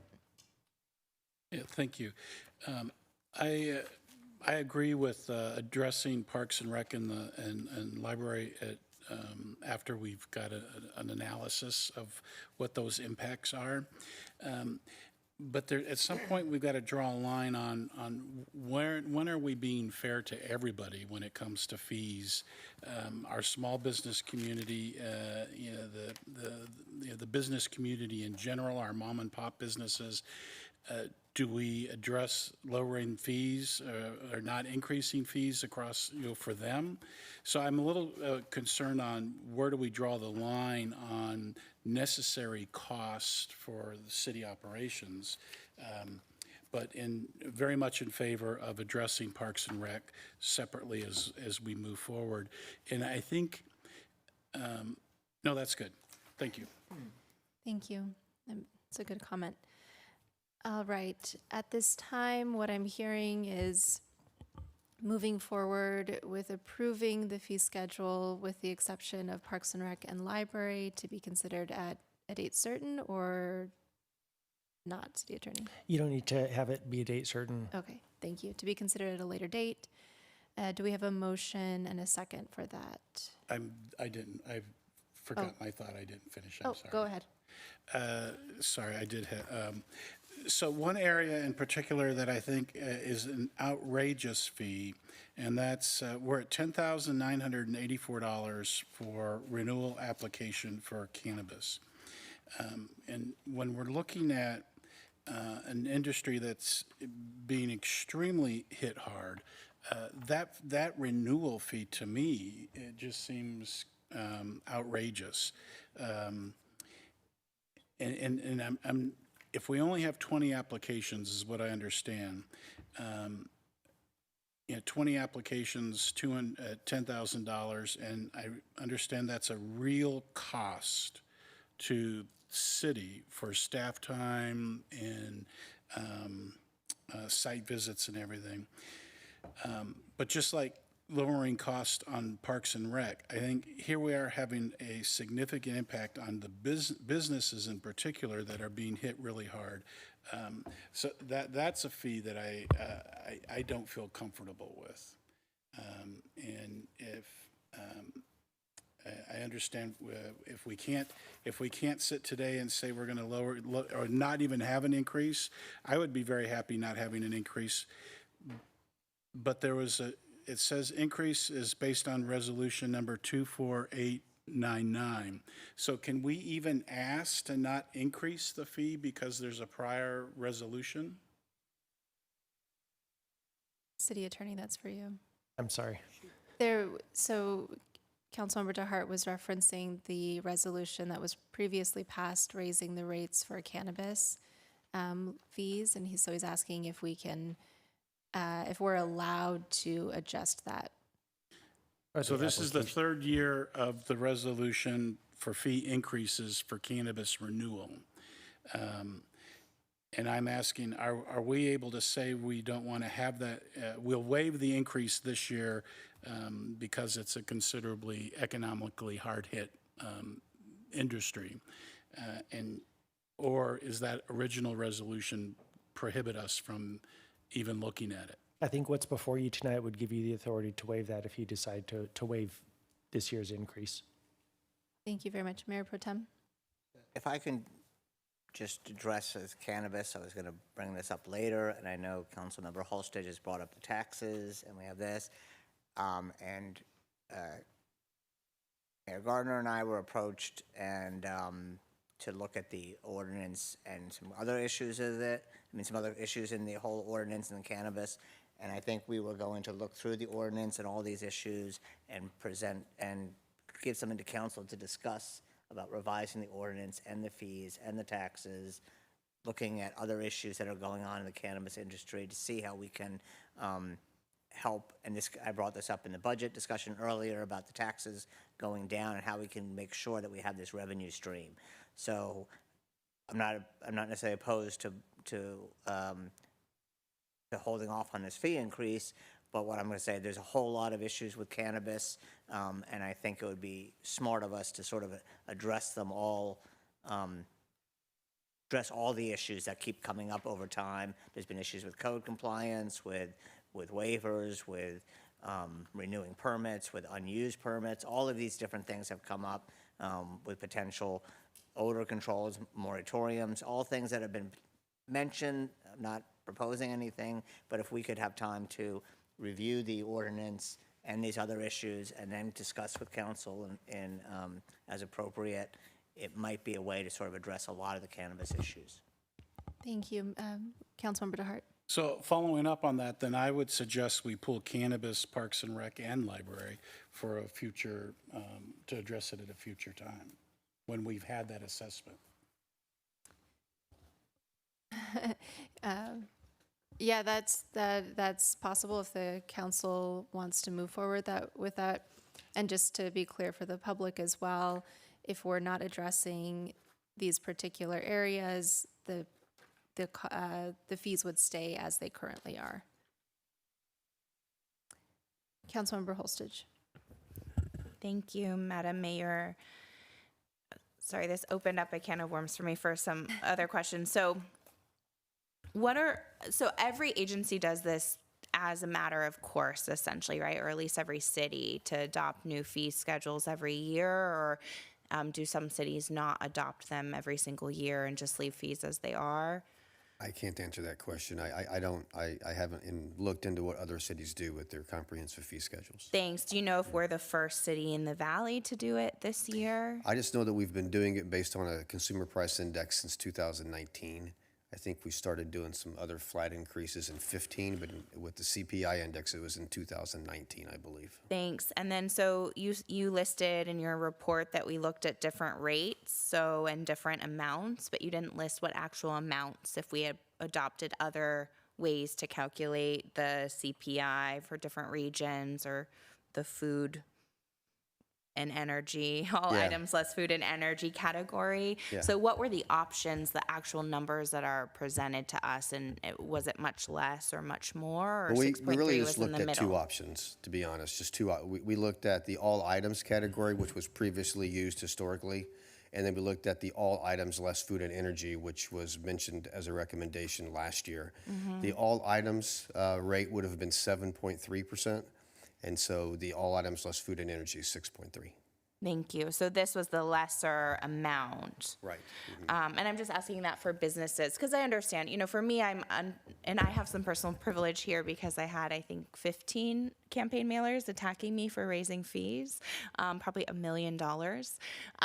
And, this is what agencies do as a matter of course, but it is important for me and for us to be fiscally responsible and take, businesses and corporations and people doing business with the city their money to compensate the cost of providing those services. But we do want to make sure that they're reasonable. And so I do think it's important to stay within our partner cities and neighboring cities and make sure our fees aren't outrageous. And that's what the fee study will do, right? So you said we'll do a fee study next year. Yeah, we're going to do it in fiscal year 24, so it'll be this next fiscal year. We're going to try to get the RFP out to get that professional service done soon, because I'm sure that it will take a while to complete it.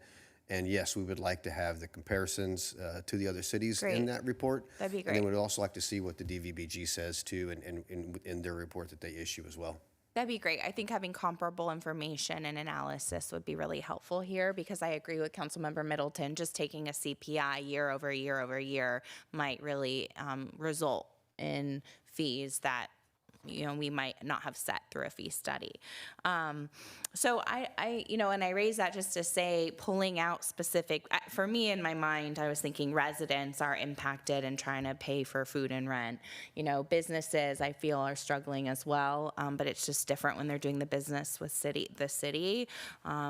It's hard to pull them out and do it separately because then, I also have questions about housing. I wanted to make sure that the housing fees are reasonable and we're considering affordable housing and incentivizing multifamily, and it just gets very complicated. And I think those are the questions for the fee study, and not from the dais pulling them separate. I had wanted Parks and Rec and Library because of the fee waiver program, and I think those are really significant costs. But if you're hearing that from the cannabis industry and not other business industries, that would be helpful to know.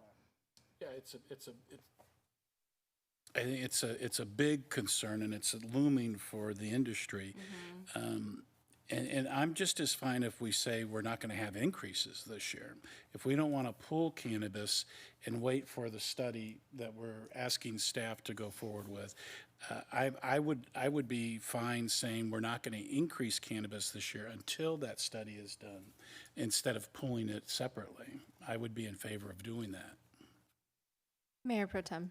So just a couple of things. In 2019, when we did the CPI adoption, it was like 1.5%. So that was actually, this is just an odd year. What I would say is that the Parks and Recreation makes a lot of sense, especially when we're talking about youth programs. I mean, that is a pretty clear, defined thing. When we get into business uses, it is kind of varied, even in the cannabis industry, because some are huge businesses, some are national companies. I think we are running into a slippery slope, and I think if we decide no fee changes, and I don't know what the revenue impact is, I don't know if you would have any idea off that. I think we calculated this as around 450,000 would be the total impact of all of the increases. All the fee increases. So, I mean, it's not a huge amount for the city, but what I would like to say is that it might look at places where we want to take that potential money, and when we do the budget discussions in the next couple of weeks, if there are things we want to help move the money towards, because not everything is unfair. And so I would rather help things that maybe it's the small businesses, maybe it's definitely the youth programs. And so I don't think a blanket non-increase makes a lot of sense. What I'd rather do is take time after this and look at the things that we want to pull the Parks and Rec. If there's any other areas we want to support, we can readdress those either in the budget or separately. But I think, just from a fiscal responsibility, we have to be a little bit careful about changing this. Thank you. Councilmember Middleton. All right, thank you. Just very specifically on cannabis, I'm open to us stepping back and taking a look at that industry and what our tax policies should be. I think we should be rather holistic if we're going to tackle that and try to make some assessments. I would like to see us be consistent with the rest of the Valley cities. I frankly would like the Valley cities for us to have some conversations so that we are relatively consistent. We made a public policy decision fairly early on that we wanted this amenity to be available to the public, to be safely available, legally available, and I think it's extremely important that we continue that commitment to safe, legal availability. But in the 7 years that I have been, or 6 years that I've been on this council, my opinion that This industry is overbuilt and cannot sustain the number of operators that are in place has not changed. It's simply been reinforced over and over again. And I want to help maintain an industry, but we cannot maintain this level of operation successfully. It's the financial ability to support it is just simply not there. Thank you. Councilmember Holstich. Can I ask one more question about the fiscal impact? And thank you for that. So I see here fiscal impact of 449 based on increased fees. Do you have that by category? Like how much was the increased revenue for cannabis, for example, Parks and Rec, and not to put you on the spot, but I do think more detailed fiscal information from the council would be helpful as we're weighing, for me, the value of providing the service, the cost to us of administrating it, right? Like weighing those two things. It's really hard to do that with just the blanket fiscal impact instead of knowing how much are we making on these fees. That was my point. Like, does it really make sense to charge someone $17 if you bring your 14-year-old to go swimming for the day, you know, or what's the cost of actually even administering those programs? So anyway, do you have that? I don't mean to put you on the spot. You might not have it right now, but the categories by category, like cannabis? We don't have it right now, but it's an easy calculation that we can bring back to council and provide. Right. Because then we could talk about housing, like should we not? It just is a very detailed policy conversation than what we're doing right now because it's the impact of the fees. And like even a blanket policy for a city manager for nonprofits. Some nonprofits don't need waivers for their fee for their rentals, right? It's really sussing that out, and that's usually what we have staff do. All right. I'm hearing quite a few different things from from council right now. Does anyone want to attempt a motion? Councilmember DeHart? I think it was already answered, but what's the timing? Is there a timing necessity here that we're on a deadline to get this done? I don't know if there's a specific deadline. However, what we try to do is bake some of these revenue projections and fee projections into the biennial budget that, you know, we'll be bringing back to you for another presentation on the 5th and then ultimately on the 29th. So,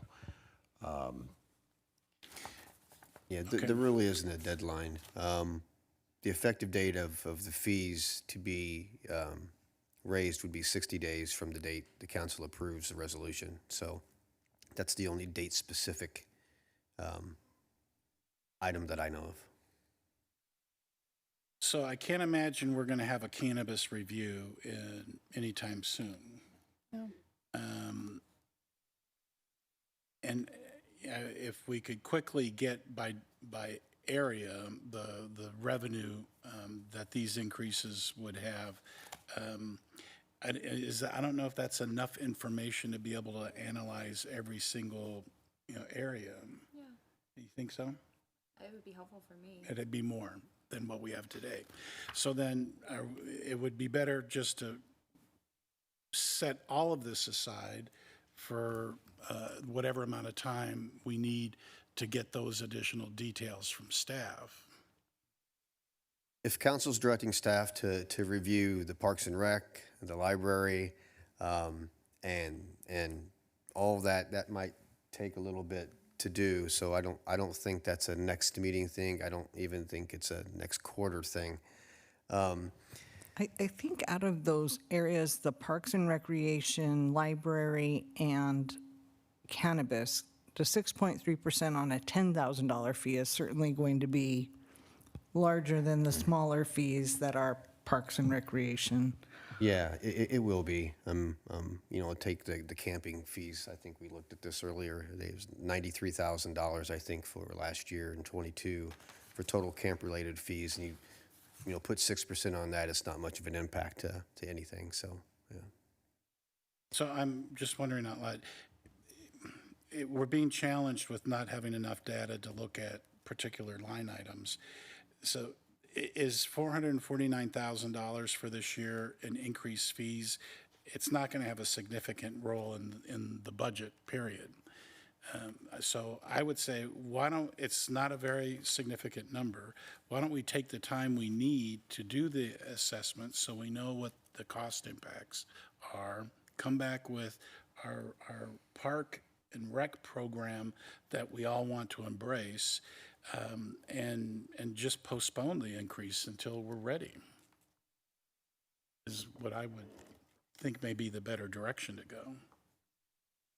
In terms of postponing, since you're doing a fee study, would that really just mean that we're not taking action on this fee schedule and waiting to see what happens with our fee study? That's kind of what I was going to mention. If council chooses to not increase fees today, then it's almost would be appropriate to wait until we have the fee study, if that's what council wants to see, and we could provide, in the scope of work for the fee study, we could provide maybe some direction to look at these specifically, if that's what council decides. Thank you. Councilmember Middleton.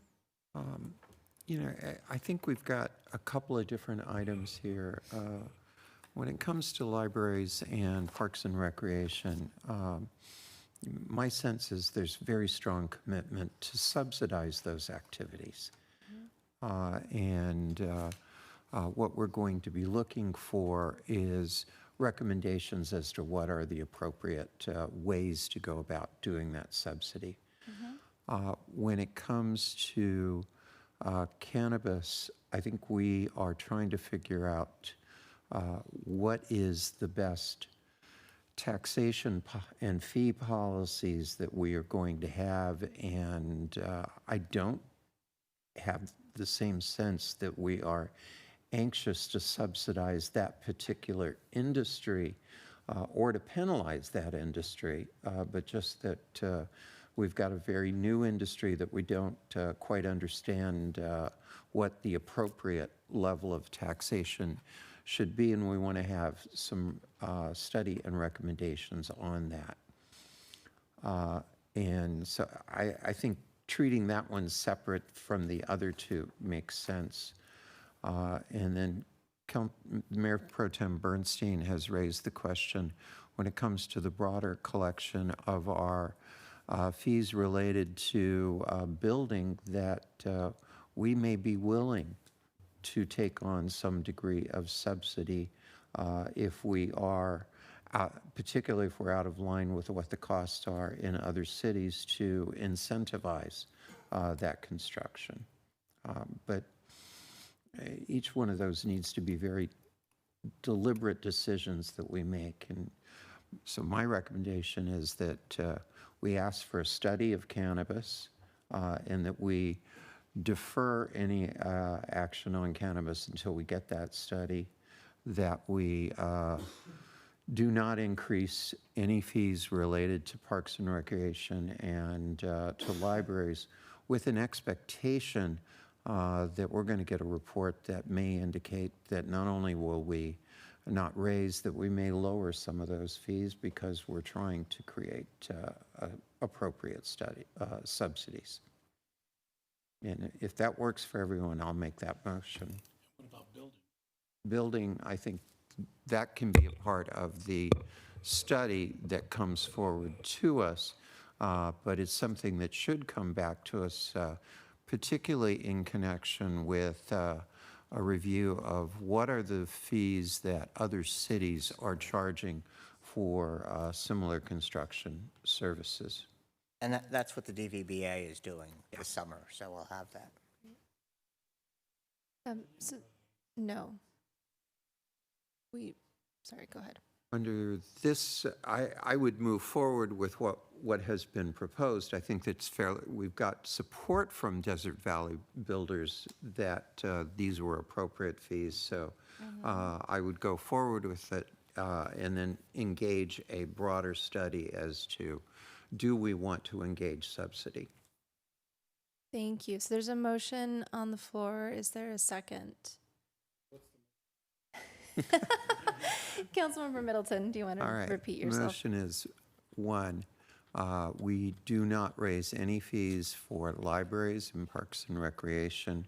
We direct staff to return to us with their recommendations for fees related to parks and recreation, with direction that it is the desire of City Council to subsidize, particularly those residents who need those subsidies in order to participate in our parks and recreation programs.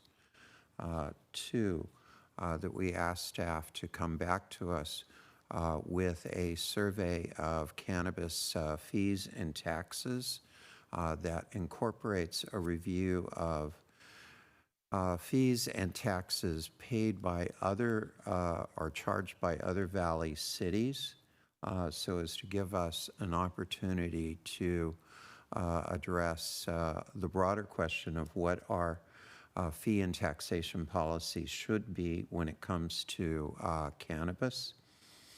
And three, we approve all other fee changes as recommended by the staff report, but that four, we ask staff to come back at a date to be determined by staff as to give us a review of our fee structure as relates to construction costs, as to how they compare with other valley cities, and are there changes that we should make in order to make sure that we are competitive with other valley cities when it comes to our construction fees. Thank you. Councilmember DeHart. Just clarification. So on number 2.2, are we staying any increase on cannabis? Yes. Okay. Second. We're staying all of the fees related to cannabis. All right. Second the motion. Okay, so we have a motion and a second. Can we have, or is there any further discussion before we move forward on that? No. Okay, go ahead. Councilmember Middleton, Aye. Councilmember DeHart, Yes. Councilmember Holstich, Yes. Mayor Pro Tem Bernstein, Yes. Mayor Gardner. Yes. Motion passes 5-0. All right, thank you very much. Appreciate the conversation. And thank you to staff for all of your hard work on this. The next item is public comment on non-agenda items. This item has been set aside for members of the public to address the City Council on items of general interest within the subject matter jurisdiction of the city. Although the City Council values your comments pursuant to the Brown Act, it generally cannot take any action on items not listed on the agenda. 2 minutes will be assigned to each speaker. We'll begin with Zachary Daniel Stone, followed by Ruben Perez.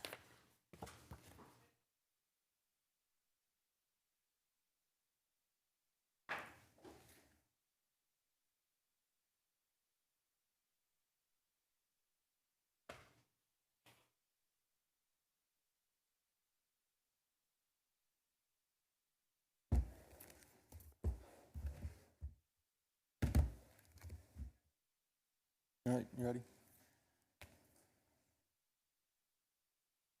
All right, guys, let's see. This was exciting tonight. Doing a version of myself called Poor Little Zachary. Checked out a book today called Anti-Conspirator and read the dedication in there. Thought it was really awesome. This one just came out in 2023. It says, "To all the teachers over the years who taught me how to read thoughtfully." Thought that was great. I thought, think critically. We talked a lot tonight about reading and thinking, so, thought it was great. Let's see. I support Freeing Taco Tuesday. Perfect. Robert's Rules of Orders.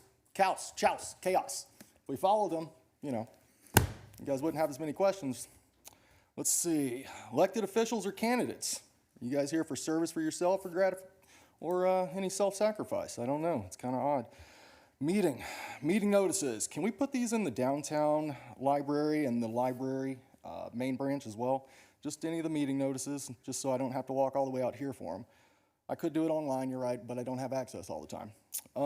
Zoom meetings. We do all these on Zoom. Why not Microsoft Teams? You don't have to pay for it. It's crazy. All right, YouTube sites. I don't know, the last two meetings, the study session and the council meeting, they're not on the YouTube site, though they are on the website. I will say they are on the website, but they're not on the YouTube site. So you might want to try to get those up. Let's see, Operation Relentless Sun. I do appreciate the presentation earlier. That was great. Let's see. Had some questions, though, on the environmental damage. I've worked for Congress. I've worked for the Bureau of Land Management. I worked for Forest Service. So I've got one of these where I'm kind of like, what is this environmental damage we're actually doing? Why are we not calling fish and wildlife in here if we've got threatened and endangered going on?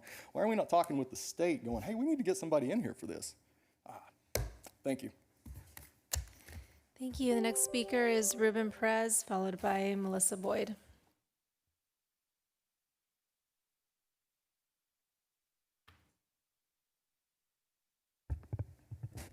Good evening, Madam Mayor, Mr. Pro Tem, members of the council. My name is Ruben Perez, and it's been a very robust meeting, so I'll try to be as quick as possible, but please bear with me if I go over about 30 seconds in time. I'd appreciate that. I have a couple of handouts that I'll give to the Madam Clerk.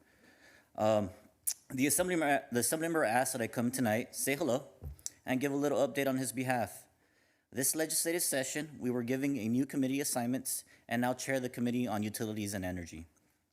We have successfully sent 18 out of 21 bills that our office authored out of the Assembly and are now in the Senate making their way through the legislative process.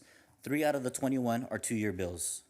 The legislature will soon begin the budgeting process. Despite new committee assignments, Assemblymember Garcia continues to be a champion for our region. There are a handful of bills I would like to highlight.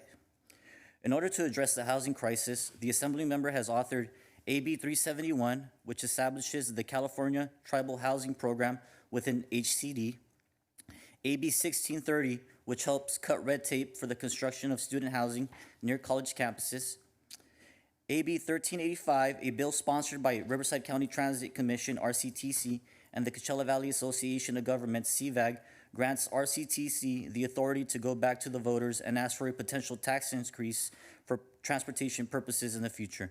We want to emphasize that this is not a tax increase. We are just giving RCTC the capability to put something on the ballot in the future. Recognizing that the investment in mental health counseling for our youth is more critical than ever, Assemblymember Garcia has authored AB 1479, which requires the California Department of Ed to streamline an application so that K-12 educational institutions can receive state funding for mental health services. The piece of legislation that will keep us busy, the most busy, is AB 1567, the Climate and Resources Bond. A few weeks ago, during the Governor's May revise, he made it explicit that he would like to see the legislature author a bond to tackle climate change, and AB 1567 will have us front and center of that conversation. This bond will include a historic $900 million allocation for parks. By comparison, a few years ago, we authored Prop 68, which saw a $750 million investment for parks statewide. The various bonds we have authored over the last few years have been transformative for our region here locally, as we have been able to leverage millions of dollars from the state to address water, sewage, and green space infrastructure. Lastly, part of the Assemblymember's legacy has been creation and establishment of the Lithium Valley, which will be even more transformational for our region. The Assemblymember wants to ensure that our communities are benefiting directly. This is why we have authored AB 1593, which establishes a workforce framework and pipeline for potential community benefits and pre-apprenticeship programs to ensure locals get workforce opportunities in the emerging lithium industry. Yesterday, on May 24th, the state legislature held their first of many select committee hearings on the fentanyl crisis. The legislature understands that this issue does not discriminate based on race, gender identity, and goes across party lines. The legislature has made this frightening epidemic a priority and has 33 bills on the issue, with 5 getting out of the Assembly today, including AB 33 by Assemblywoman Baines, AB 701 by Villapuda, AB 889 and AB 890 by Patterson, AB 1060 by Ortega. I'm happy to follow up with you if you have any specific questions or want any additional information on any of our bills at a later time. Mayor, council, and committee members, it has been a productive 6 months in year 1 of a 2-year legislative cycle. I'm looking forward to providing you with another update or two as the year progresses. Just as a friendly reminder, our district office continues to offer assistance to individuals with state agencies such as EDD, DMV, Franchise Tax Board, ACD, and many others. If you or someone you know have any ideas for something that should become law or change in statute, we are here. And despite not being your state representative, the assembly member would like to express that you have a friend in him and an ally in the assembly. The assembly member understands that we are one Coachella Valley. Thank you. Thank you very much. The next public comment is Melissa Boyd on the phone. Hi, Melissa, you have 2 minutes.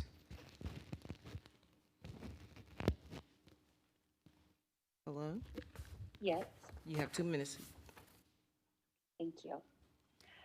Good evening, Honorable Mayor, Mayor Pro Tem, and council members. My name is Melissa Boyd, and I'm a Government Relations Manager for Southern California Edison. Each year, Southern California Edison addresses our grid's reliability, and we make sure it's adequate to accommodate for the increasing amount of electrical needs from our customers. These investments include replacing aging equipment and public safety and wildfire mitigation. We are doing everything we can to ensure the safety and reliability of our electrical system, as CE is required by California Public Utilities Commission to conduct work on our grid year-round. To perform these essential work for safety and reliability of the electrical system, we sometimes have to de-energize customers. We know that any outage, whether an emergency or planned, can cause hardship to our customers, and we don't plan them lightly. There are several types of outages. We work hard to plan for and prevent these power losses, but sometimes they can happen for a variety of reasons, from routine maintenance to emergency, such as a car hitting a pole, and some outages are necessary to support business expansion and economic growth in the area. No matter what the cause of an outage, SCE wants our customers to stay comfortable and safe when their power is off. So we want to be sure that the Palm Springs residents know that they can update their contact information to receive outage notifications, report outages, follow each outage restoration progress, and learn how to prepare for outages online at the Southern California's website. It's www.sce.com/outage-center. If you're experiencing an unscheduled electrical outage, we do encourage all residents to report it ASAP, to our outage reporting line, and that is 1-800-611-1911.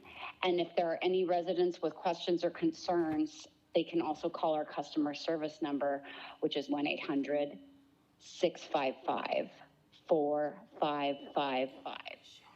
In conclusion, we wanted to let the council and the public know that we are excited to be working with city staff in the coming week to increase our outreach and communications when it comes to outages in the city of Palm Springs. Thank you so much for your time. Thank you. We have one late person that would like to speak, Senator Paulina Angel. Yeah, if you have another speaker, that's fine.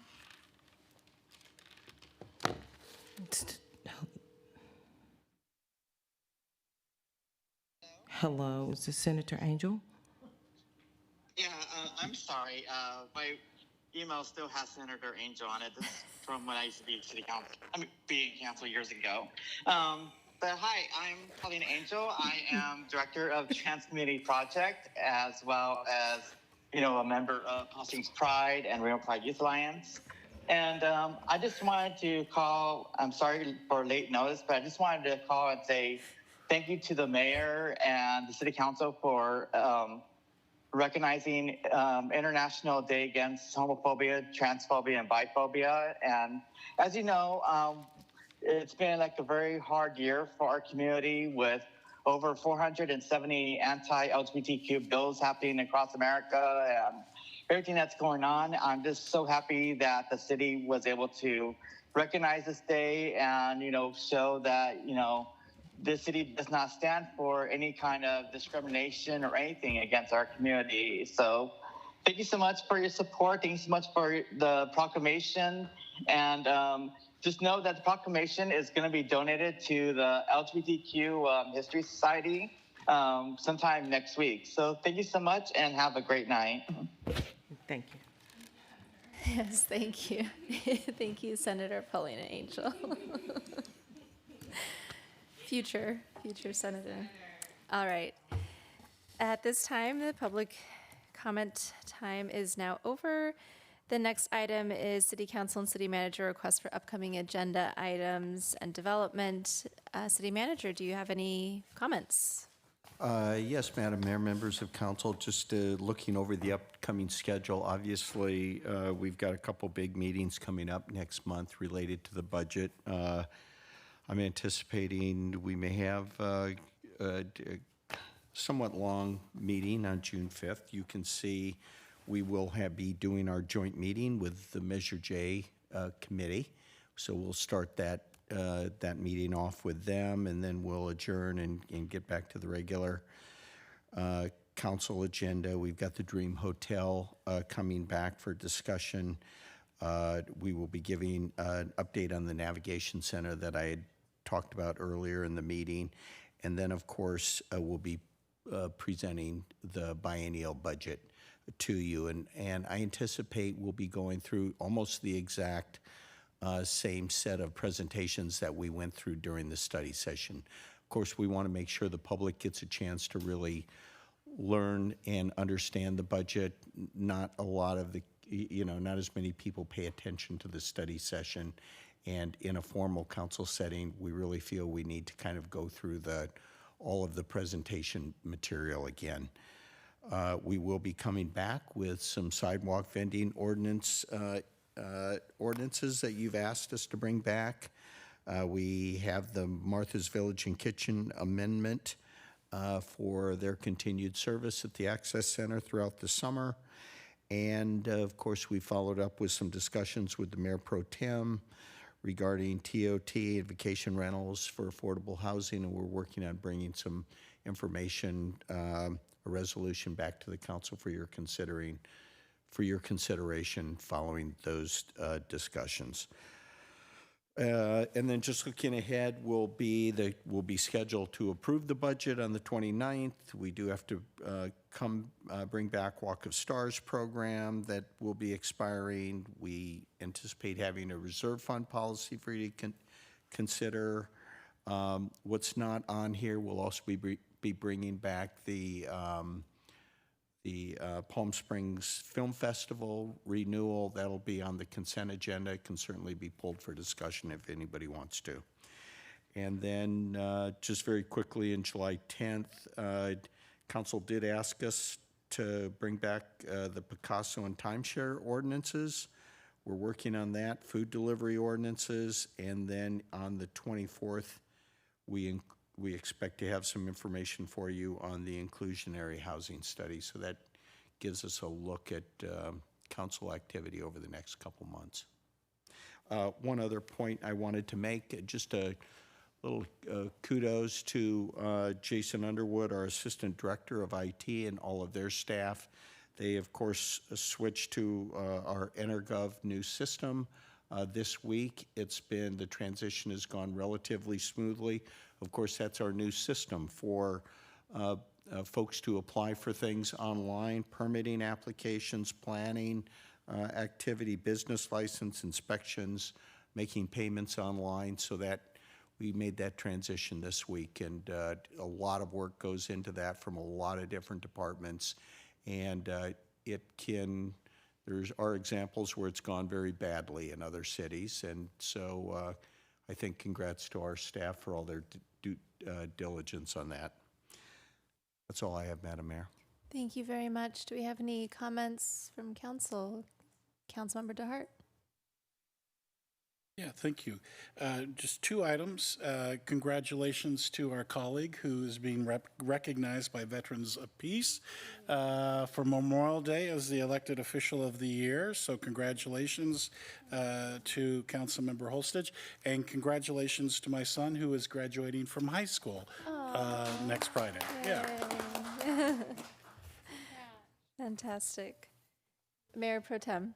I actually have two agenda requests and a couple of comments. So the first agenda request is separate and apart from the cannabis, maybe with the cannabis fees, that we look at adding a revision to our cannabis ordinance at some point in the future, and with council's blessing, that if Mayor and I can do some initial work and then go through it with council. And the second agenda item is looking at our TOT. We have a hotel improvement program where there's a TOT rebate for increased TOT based on the last 3 years.